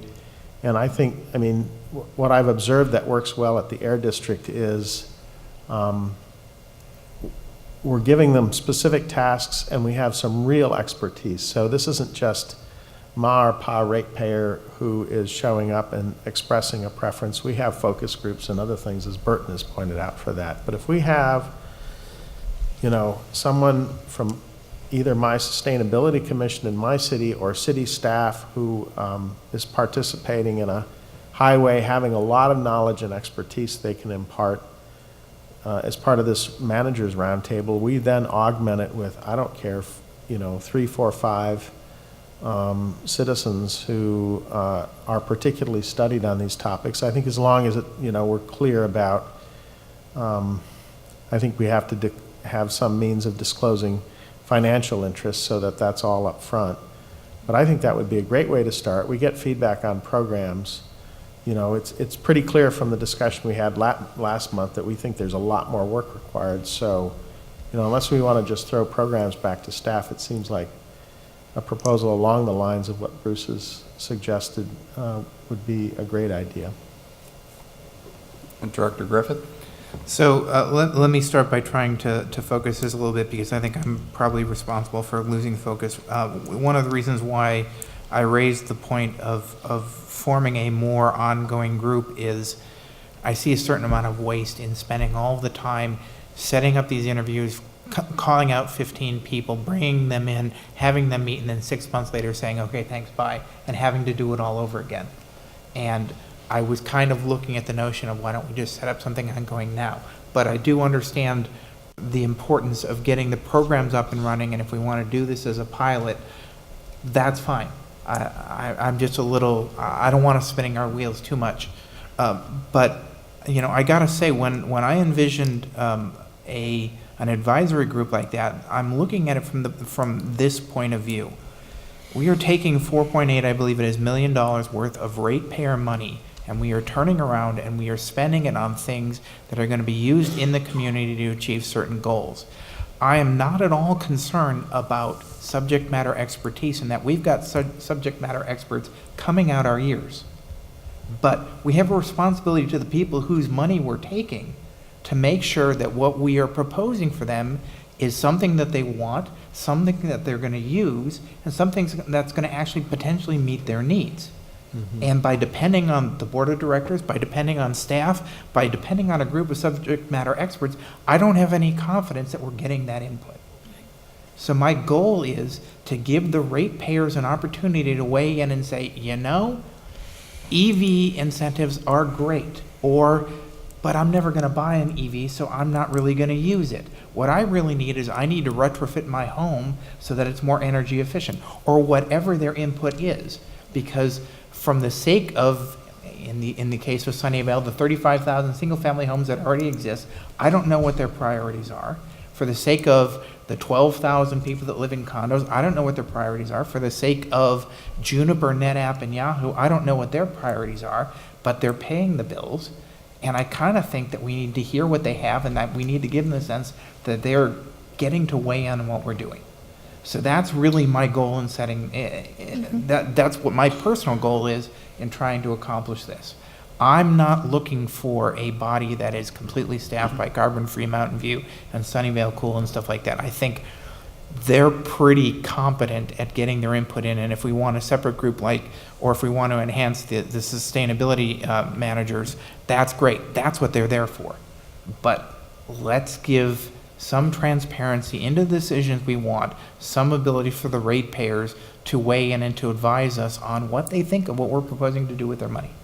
Can I just ask you, so in my city, the Sustainability Commission, right, is composed of ordinary residents who might have a real interest in sustainability. My sustainability manager is very sensitive to, you know, things that don't simply serve the most eco-hardened among us, but, you know, actually work in the community. So, I mean, I understand your point with regard to input from ratepayers, but I kind of think if you, and as a question to you, wonder if we just get folks that aren't terribly educated about the markets or this or that, if we couldn't better get that input through surveys and focus groups and then leave a committee of folks to, you know, maybe aggregate from each city based on their experience in working in this domain. Maybe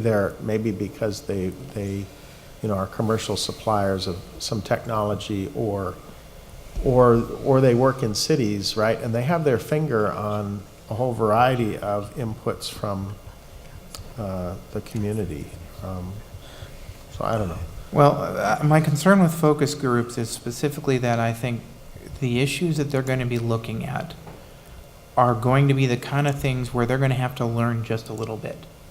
Something Right. that's going to take more than an hour or two that a focus group would encounter. Mm-hmm. I think it's going to be the kind of thing where staff's going to have some back and forth in terms of, here's something that we're thinking about, what do you think? Okay, we're going to go back. Here's the next step in this, what do you think? Okay, we're going to go back. It's not going to be something that's going to be, you know, sort of a hit and run kind of thing. Yeah, for whoever you're asking, you have to educate them some, and the question is, right, how do you get that level of engagement among an ordinary resident that may not know much about any of this stuff, other than what affects their pocketbook, I guess. Right.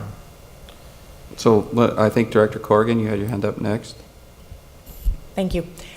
So I do really concur with both Director Singh's last comment and his penultimate one. It is really, it's funny, reading back through my notes I made as I was reading through the packet, I also referred to this, I said, isn't this really just a permanent focus group or a short-term focus group that we're creating? And my feeling is that we have a organization already with some legs under it that represents, at least in my case, the best and brightest ideas coming out of our Environmental Initiatives Committee from Los Altos Hills.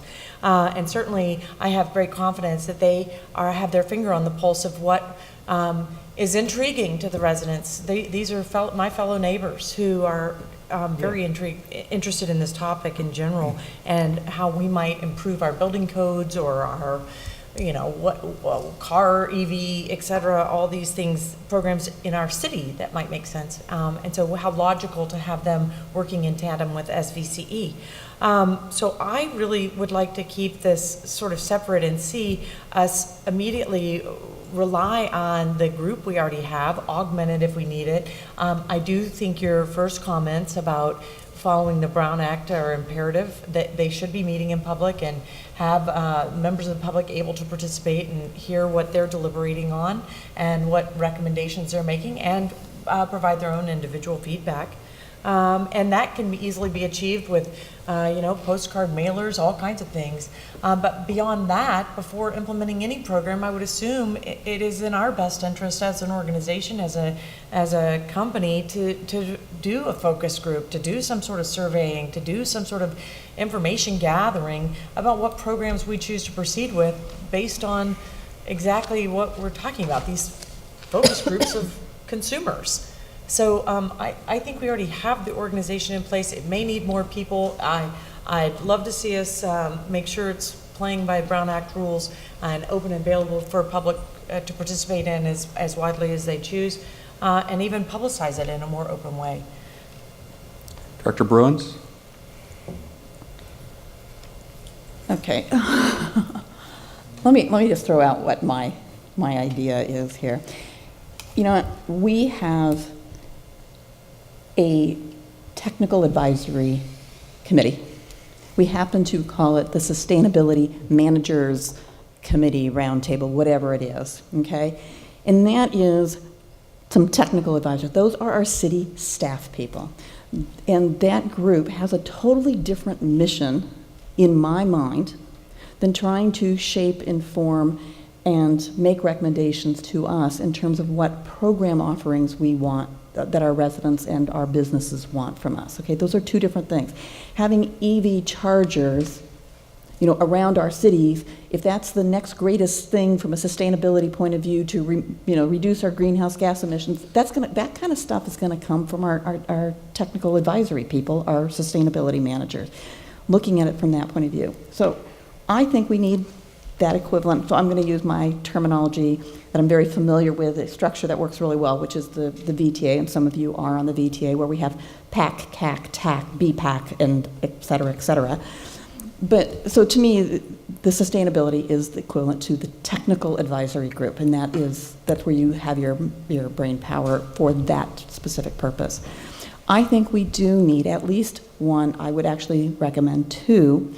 One I would call a citizens advisory group, and that group is the one that's going to advise us on the programs. What are the things that are going to make a difference in our lives? What's important to us? Okay? Things like focus groups, things like surveys, those are tools. Those are ways to gather input. The citizens advisory group would be the group that synthesizes that, looks at that, and comes up with a set of recommendations and priorities and such to recommend to us in terms of, if you can only do one thing this year, this is the one thing that would probably make the most difference from our customers' point of view. I would also, so I'm going to just stay with this one. The citizen advisory one to me was, I was going to say more the residential.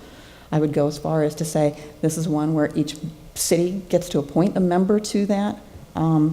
I think it needs to be a standing committee, because not only up front, the initial task is trying to come up with those programs that we want, but there's an ongoing role. It's then, once we figure out the programs, what's the criteria? What qualifies somebody to do this? How long does a program stay in place? Think about all the PG&E programs, right? How are we rolling this out? How are we measuring? And what's the feedback? Are these programs making sense? Are they paying off for us? Are they temporary programs, permanent programs? Weighing off those trade-offs, okay? Remember, we had everything from programs to rebates to do we just change how much of a discount we're giving over PG&E. This is the group that would advise when they look at all the things. They would come up with a proposal for us. And staff has already got a list. They're the ones who are going to look at that list. Again, you know, there's a lot of stuff there. So I think it needs to be a standing committee. I would think it needs to be one member per group, per member group of the CCAA. And then I would also say that there was a comment in terms of whether small businesses fall into this one as well, in which case you would expand it to not only be a resident from each one, you try and, you know, add X number of small business, unless that goes into a second committee, which is really kind of the commercial one. Got to come up with something other than another CAC. But anyway, it's a commercial one. It's the big ticket guys. It's the ones that when they don't participate, when they opt out, whether up front or they opt out in the middle of this whole thing, you know, we care about them. We need to figure out what kind of keeps them in. So I think that's a totally separate group and should not be diluted. Again, so I see this sustainability as the equivalent of a technical advisory group. These other two are really giving more toward the program, which again, I think is important, and echoing staff in terms of how do we sustain these people so that people don't, you know, consider moving someplace else. And I did have a conversation, you know, with, I think Don Bray also had the one, like with our school district, one of our school districts, the Los Altos School District. You know, they fundamentally don't understand. You know, they heard a program that PG&E is offering because it came out of I'll call it out of PG&E's mouth. They assume they have to stay with PG&E in order to take the benefit of that, right? But it really isn't one of those situations. It's something else, but it's confusing. So those are the kinds of things that some of this, like the commercial side of this, which I think the school districts are big enough, whatever, to look at some of these. So anyway, I'm going to stop there. That would be my proposal, is we do an advisory group. We do one, and we fast track it in terms of their first focus is trying to get down to looking at all the programs, even if it's just evaluating, if we need more focus groups or whatever. I don't survey results, but they're the ones who are going to digest that. We're not going to do that up here. Director Gibbons? Okay, all right. Thank you. So I am, again, following Director Bruin's lead on this. I have started this evening in this conversation understanding that we are specifically talking about programs because of the staff presentation at the last meeting, the urgency that came out of that meeting about our branding, our getting our name out there, the whole business of why we're here and helping our communities understand why we're here, and providing some good services. And I thought the staff came up with an excellent start, and as we understood from this evening, which I didn't, a lot of that came from the management roundtable. And if I may offer, Campbell has no community group whatsoever, no task force, no environmental manager, nothing. We have nothing. So the only one we've had going to the meetings is whoever was available to go to the meetings. So it's a completely different engagement on that roundtable. I very much support coming from the residents and the commercial. I really think we need to have the input from the users. And I talked to my neighbors, and they said, well, can you get rid of the gas leaf blowers and make them all electric leaf blowers? That would solve a zillion problems for some of our cities. And I thought it was kind of a brilliant local grassroots example of what we're looking for, kind of thing. We could trade it in. You bring in your old gas blower, we'll give you an electric one, that kind of thing. So I support the purpose of this first group. I suspect you are also correct that it would be ongoing, but its purpose is programs. I'm anxious that it is done as quickly as staff feels is important for our organization and our branding. I am supportive of the two residential and commercial because the needs are different, and our discussions over the last few months, even with whether we should give rebates or not, really differentiated between the residential and the commercial and how we looked at them. So I think that was a good example for me as to how different they are. So I think we may not have to prioritize the commercial one right away. I think that we can take a little bit of a deep breath on that. And I think having a representative from each city makes sense. forgive me, but we don't need to go through a vetting process. Each director can recommend someone.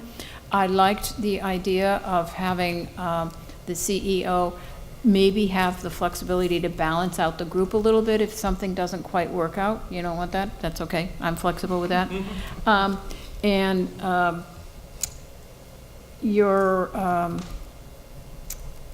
sorry, Bruce has had a comment, and I've lost what he was proposing.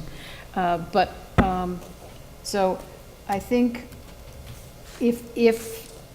and the Brown Act. I appreciate the Brown Act. I think it has a great deal of value, and I have no problem with it. An ad hoc committee at this stage is a nice way to get things going, but they have to learn the Brown Act rules and get a lot of that going. So I think a facilitator with a group of 15 or so people, 12, 15 people, would work for this first go-around to make some recommendations. But I'm open to having it be fully Brown Acted from the get-go. I think ultimately it would have to be there. I'm very comfortable that it needs to go there. So I'm a long way with Director Bruins. Okay, so I'm hoping we're moving towards a motion here soon. I think Director Miller hasn't weighed in yet, surprisingly. No, Second. yeah, where do you fit in this whole discussion? It's really, Jeannie wants to be at a high level, and so do I. So I just have some weird questions for us. We have a sustainability roundtable, but they're not ours. Yeah. They don't report to the board. We don't know what they're doing. We don't know what they're considering. Somehow they're working with staff. We feel that there's a need to have citizen or ratepayer input into the system, and I truly believe that. Are they a committee of the board, or are they a committee of staff? And I think we need to decide in our hearts where we think that is. And I think that we should have a citizen committee. It may have two wings to it ultimately, pure residential and some of the mid-commercial kind of stuff. I agree that the extremely large commercial gets a lot of care and feeding as it is. I feel the need to get started. If we get started with an ad hoc, I'm super happy with every city appointing somebody, giving the CEO 3 at-large appointees to balance it out. There's remnants of emotion there. That it starts off, quote, as an ad hoc committee because we won't have all the guidelines and everything written, all the objectives. But I think that we could focus on one objective to start, which is to vet and review the programs. I think while they're doing that, the board's going to have to get our act together and say, what do we really want out of this citizen group long term? And then I think we're going to be able to write more goals and objectives than just to vet these programs. As for the Brown Act, I think it should be Brown Acted from the very beginning, and it's going to take facilitation, we get that, and these people will learn as they go, but we can't have a citizen meeting happen without an agenda that's been publicized and meetings that everybody can attend and minutes that come out after the meetings. They may accidentally talk to each other at Safeway a little bit, but if we pick them all from each of our own cities, we mitigate some of that. There are a lot of Safeways. Yeah. Would you like to move that? And in a sense, I think that is the essence of a motion. If everybody was comfortable with that, that's where I would start. I'll second that. All right, Director Griffith? Yeah, I just want to, I'm not going to revisit everything we've talked about, but I didn't weigh in on one point, which is this notion of having every city appoint one member. I'm really not comfortable with that because of the dynamics that it produces. I can see exactly what's going to happen when that happens. We put it out there and everybody picks their one, and what's going to happen is Sunnyvale is going to appoint James DeLea, and Mountain View is going to appoint Bruce Carney, and Los Altos Hills is going to appoint Steve, and we end up with the exact board of experts that we were trying to avoid. And if we do something with a subcommittee picking from a bigger pool, then we get a more representative of the community than if every city is picking the one person they think is best for the job. That's why I kind of wanted to have a subcommittee to do it, because Sunnyvale has done this kind of thing over and over again for any number of things, and we've never gone down the route of having every council member pick their one person for exactly this kind of reason. It ends up being very stratified and not exactly representative of the group. So I'm disinclined to do that, but the rest of it I'm pretty good with, although I actually think we could do it with one committee instead of two, but that's not a fight I'm willing to pick. I think so. to start, we're going for one, and we'll sort out the second one. In there, aside, there was the give the CEO 3 random at-large picks. Or would you rather it just be somehow with our committee? If we end up with 15 committee members where 3 of them are normal people and 12 of them are experts, the normal people aren't going to have a voice. I agree with you. If I may. All right, Director Gibbons. I'm just saying, with all deference, I don't think we should have anyone who is a director or an alternate on the board. I think that that's double dipping. So I think that's a problem. Or a staff member, right. I think that's defeating the purpose of this. Okay, Director Yulo? Yeah, that's right. So I have a completely different approach. Sorry, Howard. And I appreciate a lot of what I heard tonight. I think everyone made some real cogent points, although I agree with none of you 100%. I think this particular issue of program development is a bit different than what we often ask our citizen committees to provide input on. So for instance, when we ask our planning commission, should this be approved, they're taking their value of what they want to see in their community visually and how does it fit in. This is a bit more technical, and to some extent, when we're talking about rolling out rebates for electric water heaters, for example, it's like selling it to someone. And so I think that, as Director Craig mentioned, focus groups, in many instances, may be the best way to get at some of this information. So I have a two-pronged suggestion. One, first off, let me note that some of the programs are very well supported by the Technical Advisory Committee, and full disclosure, I sit on that too. So, I'm double dipping, yes. But there was actually some fairly strong consensus on the top candidates for those programs amongst the staff. So I think some of them are pretty well developed. So I think on the programs that we should start off with those that have strong consensus, and we should engage in an aggressive public input program involving community meetings that are broadly advertised and focus groups to see what programs we're moving forward in the next 6 months. I don't think we should wait till June to start those. I mean, if we have any hopes of spending $4 million in the upcoming fiscal year, we better not wait till June to decide what programs we're doing. And keeping in mind, these are all not permanent, so they can change over time. But secondly, so that's what I would think that we should do with programs and what I would suggest.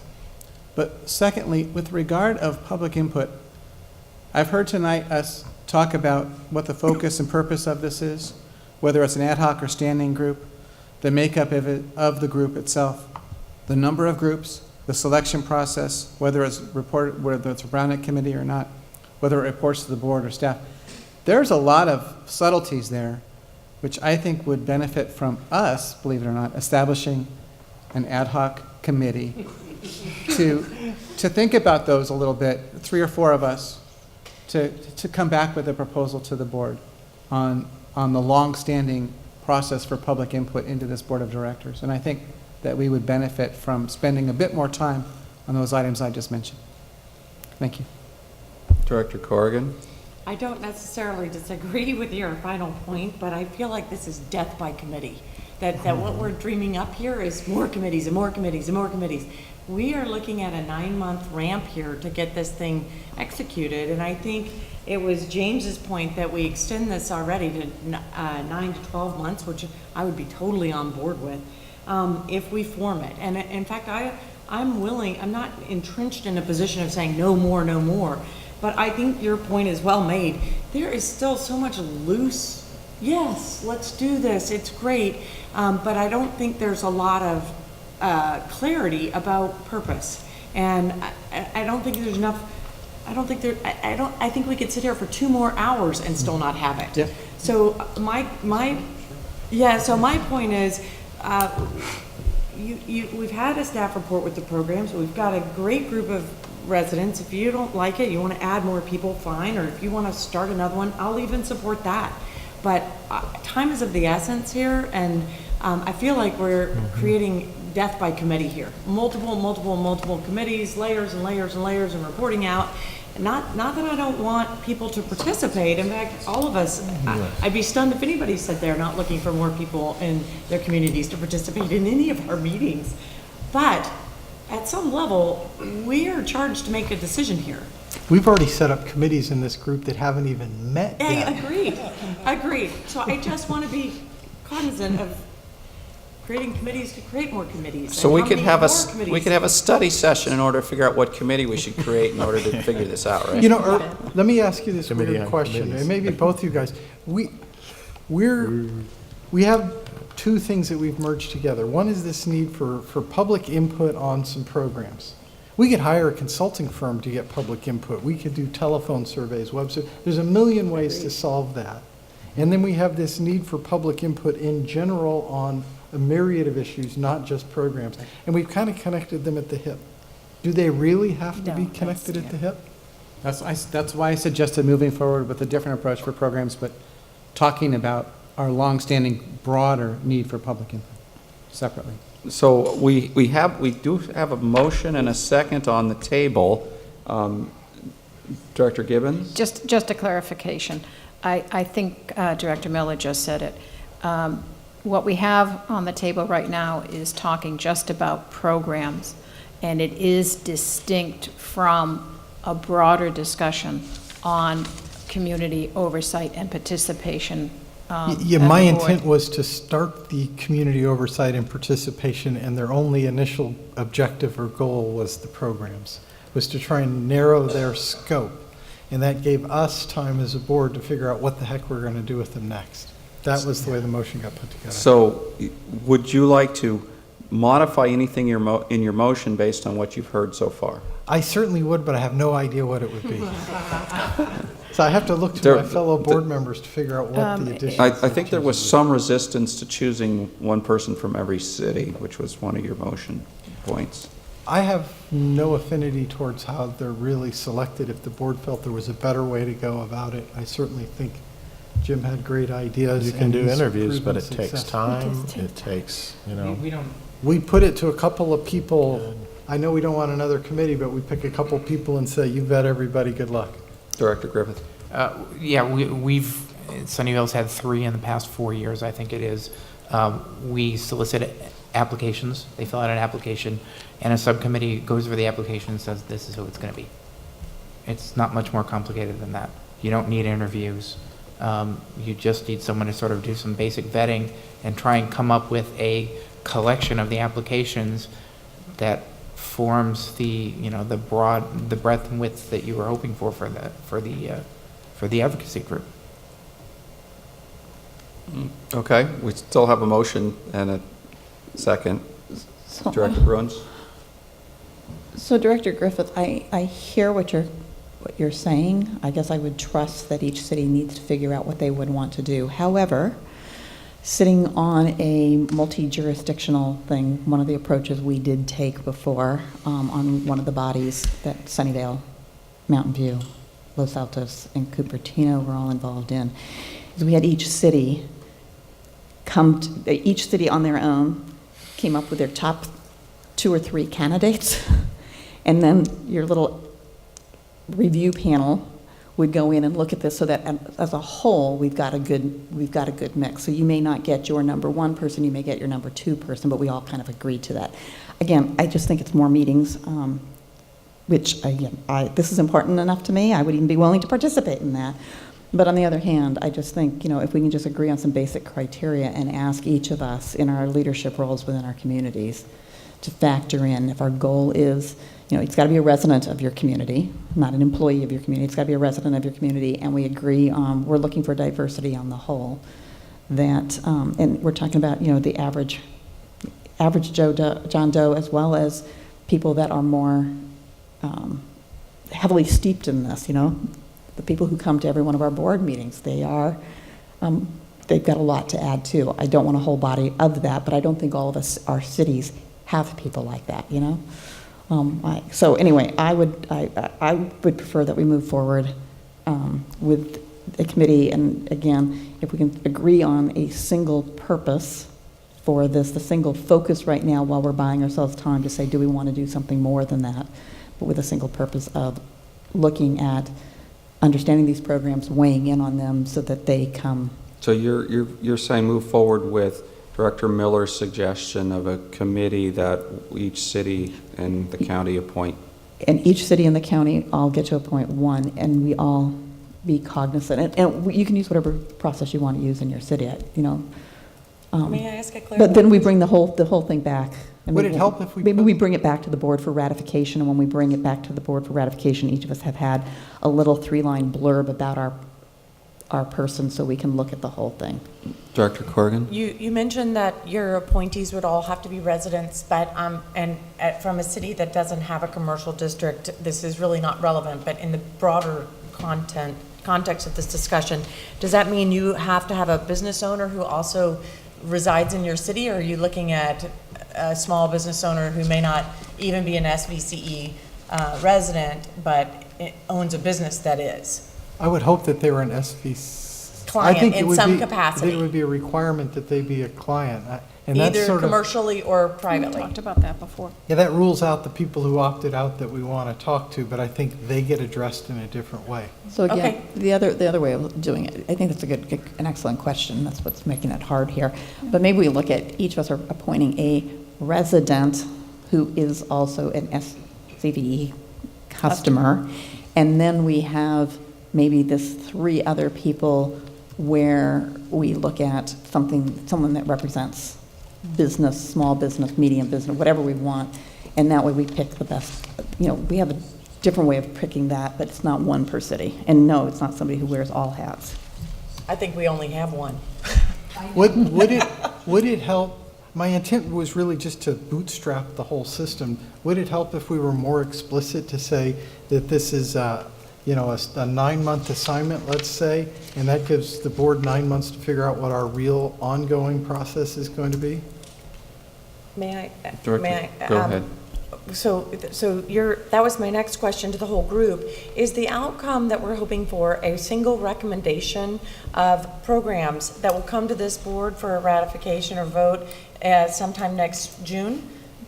So that this subcommittee will meet and then produce a recommendation that'll be detailed and say, here are the programs we're... If I may, I'm anticipating it'll be, one of the first things they might do is go over all 25 that the staff has already identified and see if any of them make sense to them. And that might be a first rollout, and then they may come up with a whole bunch of the ideas of their own that get vetted with staff and the technical advisory committee, and that might be another rollout. Sure. And that But kind at of some thing. point, they bring a recommendation Well, it to all us. comes back to us. Okay, so It can I all just comes ask back to that, us. would it also be possible then that at that meeting where we're considering their input, we also consider the input of our sustainability roundtable? Why We take not? input from any of these Yeah, organizations? I mean, why not make Business the, group? sorry to keep interrupting, why not make the technical roundtable an advisor to this group, an informal advisor? They just are. Or work in tandem?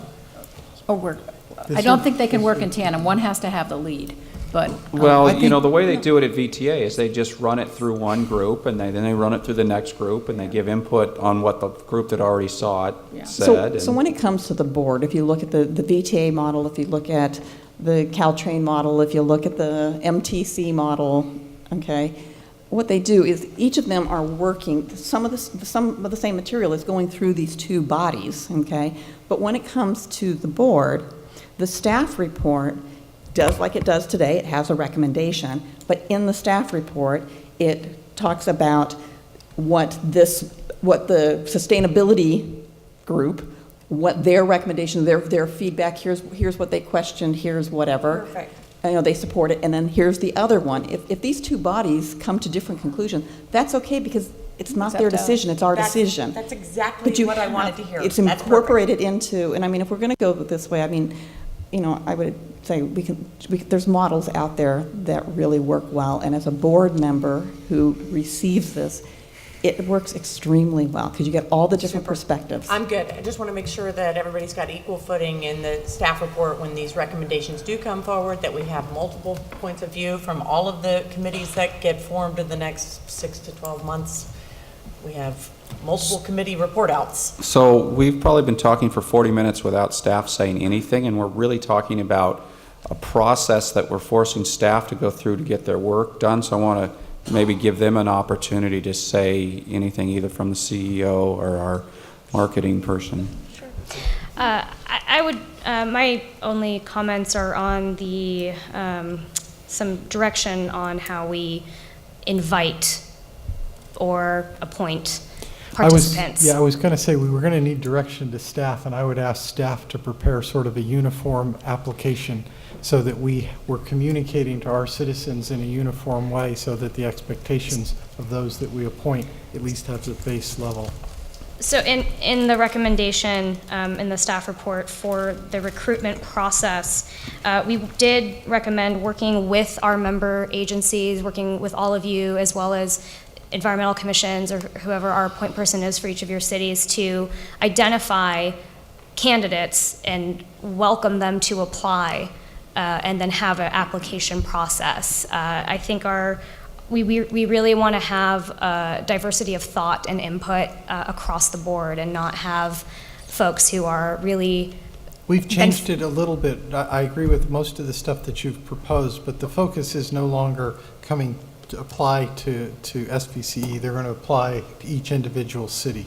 Sure. So I think that the base information and sort of the application has got to be uniform. But some of the stuff that you were envisioning wouldn't be necessary in a model where it went through each city. And again, my goal is a short-term thing to bootstrap the process.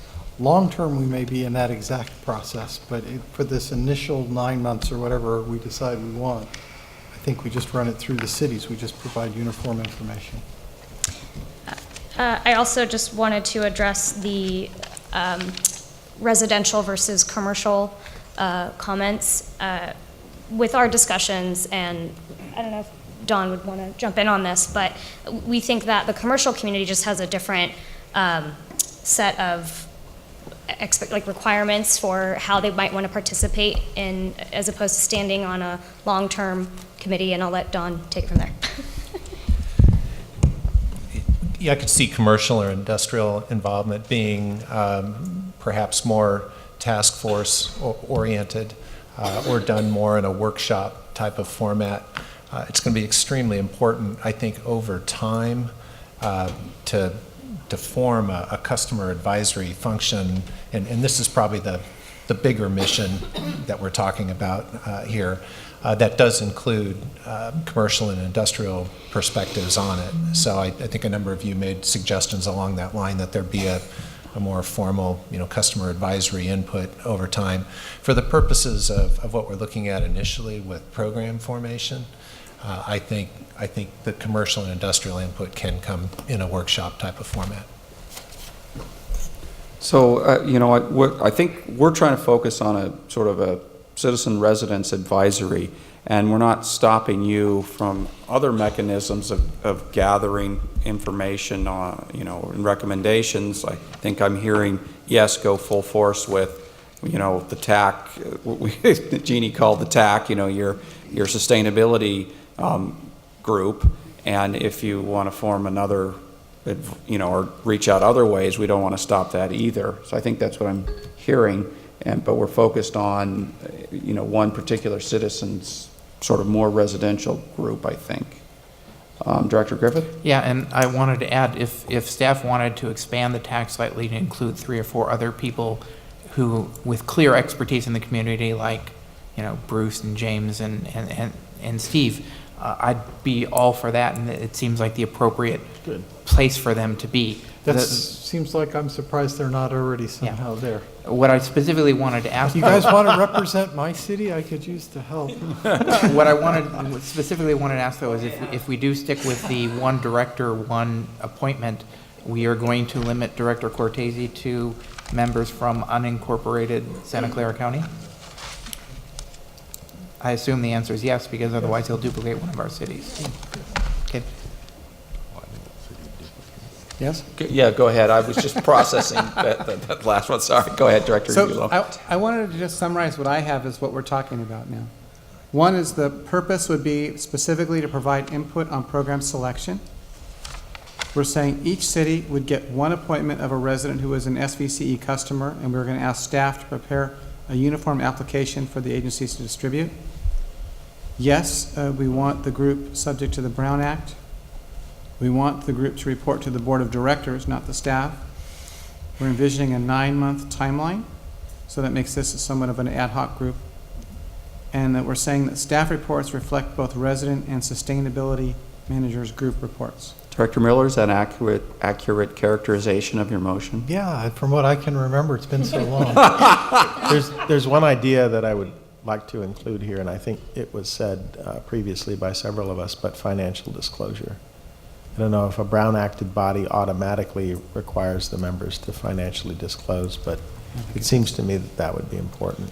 Well, and I think it's worth noting that as an ad hoc group, they could be compliant with the Brown Act and not ever publish their minutes. So we're saying we want them to go above and beyond the Brown Act. Yes. And Publish their have an minutes. open, transparent process. Sorry. We should get the questions out from everybody. Okay, go ahead, Don. Just going to, coming back to the TAC, again, the TAC has been structured as an informal working group to date.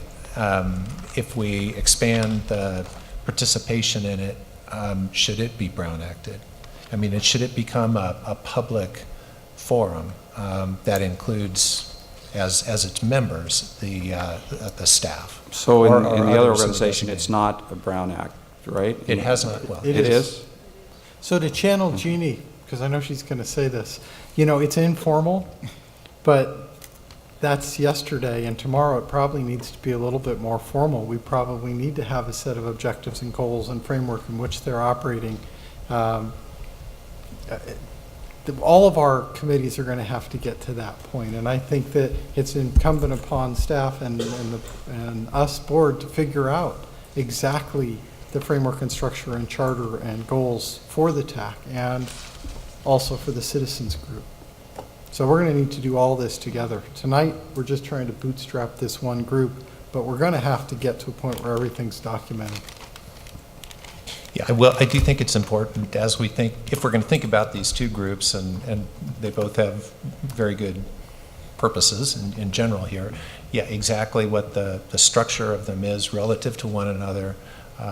If they're both Brown Acted, that's certainly a significant administrative requirement. Yes. Perhaps totally valid, but we'll have to factor that into the mix. We'll have to think about what participation is, disclosure requirements, and so forth across the board. And if I may ask a question. Go ahead. To date, the roundtable has simply been an advisory representative from each city. Go ahead. Yeah, so I'm actually going to jump in on this. So we are very aware that not every community has an environmental commission or sustainability commission. So to address that, we recently made the recommendation to merge the sustainability managers roundtable with the existing communications working group because there was a considerable amount of overlap. Some cities had sustainability staff that was the point person for all things SVCE, so they were serving in both meetings. Other cities that don't have a sustainability staff member, their public information officer or city manager or assistant city manager would participate on behalf of their cities. So by combining the groups, we're able to have full representation across the board. But if I may, it was an advisory group to SVCE as representatives, sort of adjunct staff from the directors. It was not a TAC. I would call it more of a working group than an advisory group. As opposed to a TAC. Right, it worked bidirectionally. So this group is also working to get SVCE's message out to their respective communities. That's in particular, as Pam mentioned, the public information officer's function has Okay, been so if I may, we might want to defer that topic this evening. Yeah. I don't think we need to make that decision Yeah, my tonight. suggestion would be to have staff bring back some sort of plan for what the tax structure is or should be. Right.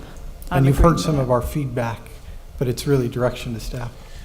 One important point that Pam made that I think maybe we haven't collectively made is the current TAC or Sustainability Managers Group is, I would say, staffed by 6 or 7 of the 12 communities. So it isn't fully representative. When we add the public information officers in, it does expand more. But we will have to think about, if this group takes on this more formal role, how to make sure that we have representation. Yeah, and we need to think about what the goals and objectives for the group are. We have an intuitive sense, but I think we're going to have to figure out how to write it all down so we can explain it to ourselves and to the public. But that's just direction to staff. Bring that one back. So I would call the motion? I've got one more question. Yep, go ahead. We have, Director Sinks mentioned financial disclosure, and I just want to make sure I'm satisfied with a confidential disclosure of any conflict of interest, be it career or ownership or stock, whatever, without having to fill out the forms that we all fill out. They have to. They don't have to, correct? I just want to make sure we're all in agreement on that. So on the financial, so if you recall, government agency, you have to determine what the nature of the business is of the group, and then it determines whether or not it is required to fill out some of these financial forms. So I do not, in my humble opinion, but this is where I think the legal counsel has to look at this based on what we are scoping this out and with the narrow focus and all. I personally don't believe it rises to the level of the financial disclosures, because if you think about your commissions and such and your committees in the city, it's not all of them that are Planning commission, and we have a financial commission. But public arts, our parks, they don't have any of that. I want to make sure this committee doesn't hit that threshold. I mean, so there's two things. My guess is unless legal counsel says this particular body that we're talking about tonight rises to that threshold, I think we can walk out of this room assuming, unless we hear otherwise, it is not. Is that fair? I would like the opportunity to look at it and provide an answer. I can't say for sure. Yeah, so I think it's direction to staff to go figure that out. Figure that out. And the direction to the staff on the application side is we want to make sure whatever our application has it clear about, we don't want the financial or otherwise employment conflict of interests with the applicants. So that's where the burden is on us in terms of, we need to figure out, what do we think poses a conflict of interest. So they cannot work for PG&E, they cannot work for, I think we might need to just, we need to do that, because an average person, I don't know what the definition of conflict of interest is. So I think this is where you need to, what is the information that you're looking for? Yeah, let me tell you what I was thinking. If you're a solar customer, that seems fine. But if you're a solar installer, that seems like maybe a little bit too close, because we may be setting policies and stuff that may go for or against solar, we may advocate for or against. If you're in the business of installing EV charging stations or electric car charging stations, in public or private, that seems like that would be a conflict, because we may be offering incentives that way. So I would imagine that we're going to rule out heating and air conditioning guys, we're going to rule out car salesmen, we're going to rule out electricians, we're going to rule out employees of PG&E or Silicon Valley Clean Energy. I mean, I hate to say it, but I think we should rule out all those people, because I wouldn't want them weighing in on an area where they're making a buck. But if they own stock in Hawaiian Electric, I probably don't care as much. For disclosure, I do own stock in Hawaiian Electric. And I don't consider them a direct competitor to us because the wires didn't reach. Okay. So can we call a question on this one? I feel like we asked all the questions we could here, right? I see no more, so I'll go ahead and call the question then. I was just going to add, we are giving direction to staff in the application form with the consultation of our legal counsel to provide the appropriate Disclosure. Seconder agree to? Yeah, I agree with that. As long as everybody gets what the intent is. And I'm really looking at Jeannie because she was the one who questioned exactly what the intent was. I'm the problem? Okay, I'm going to duck.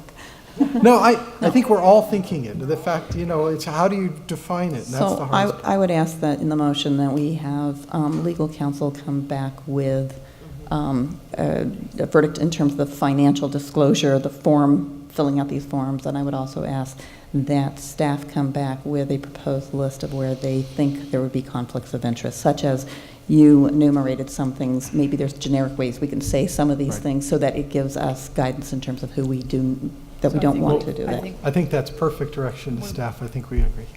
But we don't need them to come back. They can just determine this, right? Determine it and get it in the If we're interested application. in expediting getting this handled, we just give them direction to go figure out what's necessary and have them go execute that, I think. When you say come back, you don't mean we have to come back for a review their work at a board No, meeting? she You don't did wanna mean that, wait but now till- she's reconceived. No, yes. No, I would say if they come back via email to all of Oh, us. okay. So once we have that, that's when you can start your recruitment process. So you get maybe an application form, the answers to these other two things. And, you know, that application form probably has check boxes in terms of do you work in these industries or what have you, okay? But anyway, once they have that, then that would be our green light to start our recruitment process. I think we need to also say, when do we want to be ratifying this at our next board meeting? Are we operating within this 30-day window for Sure. our next board meeting? That sounds That would be good. That would be the other parameter that I would put on We this want to get thing. the programs going. Yes. Okay. So I guess Could I'm. we do this in 30 Because days? this is an ad hoc thing, I guess I'm comfortable trying to fast track it this way rather than come back and dot every I and cross every T at a next board meeting. I don't know, Mr. Griffith, you look like you're pained over there. No, I was just going to raise the point when you were done, which is the original motion was made 45 minutes ago, so if we could restate it, I'd appreciate it. I second that idea. You want Mr. Yulo's You want me to- restatement of it? He's Okay. good. And I'm sorry, the order is not perfect, but that the board is voting to establish a committee that will provide input specifically on program selection, with the intent that each city would get one appointment of a resident who is an SVCE customer.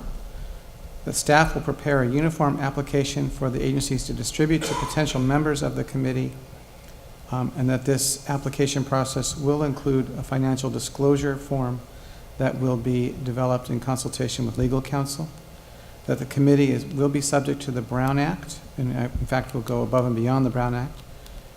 It will report to the Board of Directors, and it will have a 9-month timeline, at least original life, and that staff reports will reflect both the input of this committee as well as the Sustainability Managers Group. I think that was all my notes. Correction.